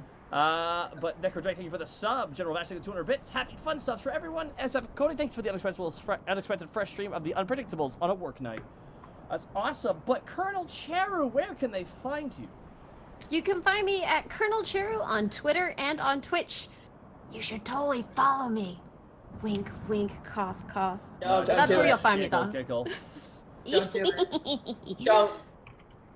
Don't. You might get exposed to decent gameplay and quality content. You can have that. Yeah, I should be streaming. I'm making emotes for, if you watch Overwatch League, I am now the official emo artist for Fisher from the LA Gladiator. So that was really Oh, cool. that's really That's awesome. radical.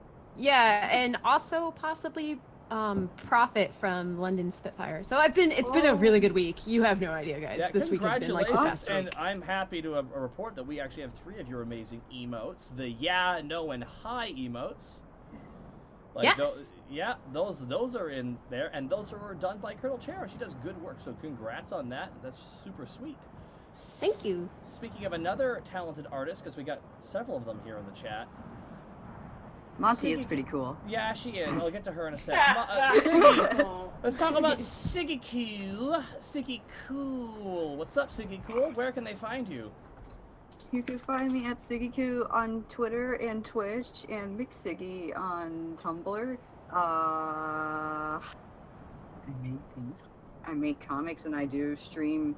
I try streaming regularly, but it's kind of like on the weekends, Tuesday maybe, depending. Wow. Yeah, I mostly do art. That's awesome. I mean, that's awesome though. So that's great. So people can check that out. I did a picture. Please look at it. Oh my god, you guys, the chat. Yeah, it's pretty dang awesome. And Kratos, God of War, aka Arkolf, where can they find you, man? You can find me on Twitter and Twitch at ArtGolf. Okay, that is well said. That was well said. No, Short, sweet, to the point. that is concise and a good read, but we need 3 takes, so twice more, please. That's a voiceover On joke. Twitter. That's Dad of Boy. Welcome. Thank you so much. Everyone's just spamming Kratos. Ah, heresy. Ah. But Monty, where can they find you? You can find me at Monty Glue on Twitter. You can find me twitch.tv/Monty Glue on Twitch. And yeah, I have a very special plan for next week. I believe our current lineup is we're gonna have. Ooh, yeah. Current lineup is I have you, a Lanny Pator, who's Yeah. nice enough to return, Senile Snake, and the return of Bosco. Yeah. For next week, and there might be some hints on the Twitter throughout the week, but nothing probably too official. It'll be a huge surprise up until we stream. So I'm very curious because, like, so what am I allowed to know, Nadine? And you're like, nothing. I'm like, oh, fun. That's fun. Yeah, that's right, guys. Next week, Lanny Pator, Edward Bosco, Senile Snake, and myself will be doing a one-off. That's right. All That's right. exciting. And then the following week after that, we will be returning to the regular Unexpectables schedule. So Yep. Just a bit of travel and a bit of events and things like that, and so it's all good. I mean, we've been streaming the Unexpectables like nonstop for a long time. So the fact this is our first time, I mean, compared to some other D&D shows, I'm actually legitimately impressed. And I do want to say as well, thank you everybody, all the players today. Thank you so much for taking time out of your schedules. So short notice, being able to make it tonight. I really do appreciate that. When I was thinking about what to do, I was a little overwhelmed. But you guys all came together. You honestly saved me a ton of stress, which probably would have been bad considering everything else that's going on around with moving and whatnot. So I just wanted to extend a thank you. Thank you, Monty, guys. for our live. Yeah, Thank you thanks, for giving me the Monty. opportunity. Yeah, Yes, so- thank you for Cool allowing thing, us to a play. A B backup team for Yeah. when the On A the team is AWOL. Unpredictables. Yeah. But yeah, cool fact, no. Warlock 101 985 1000 bits probate, the meta bit boss. 320 G 100 bits, no bully the Monty. General Vash 300 bits, more bits just cause, I guess. Very melancholy bits there. But guys, I guess this is it. We're gonna raid someone here. A friend of Ooh. mine, Anuki. She's very nice and support Overwatch streamers, guys. So we're gonna head over there. And she's playing Dad of Boy, so everyone go in there with them boy. Boy. Alrighty, Boy. guys. Thank you so much Boy. all for coming here, and we will see you next week at 7 o'clock PST, 10 o'clock EST. Go fight, Bye. fight. Later. Bye.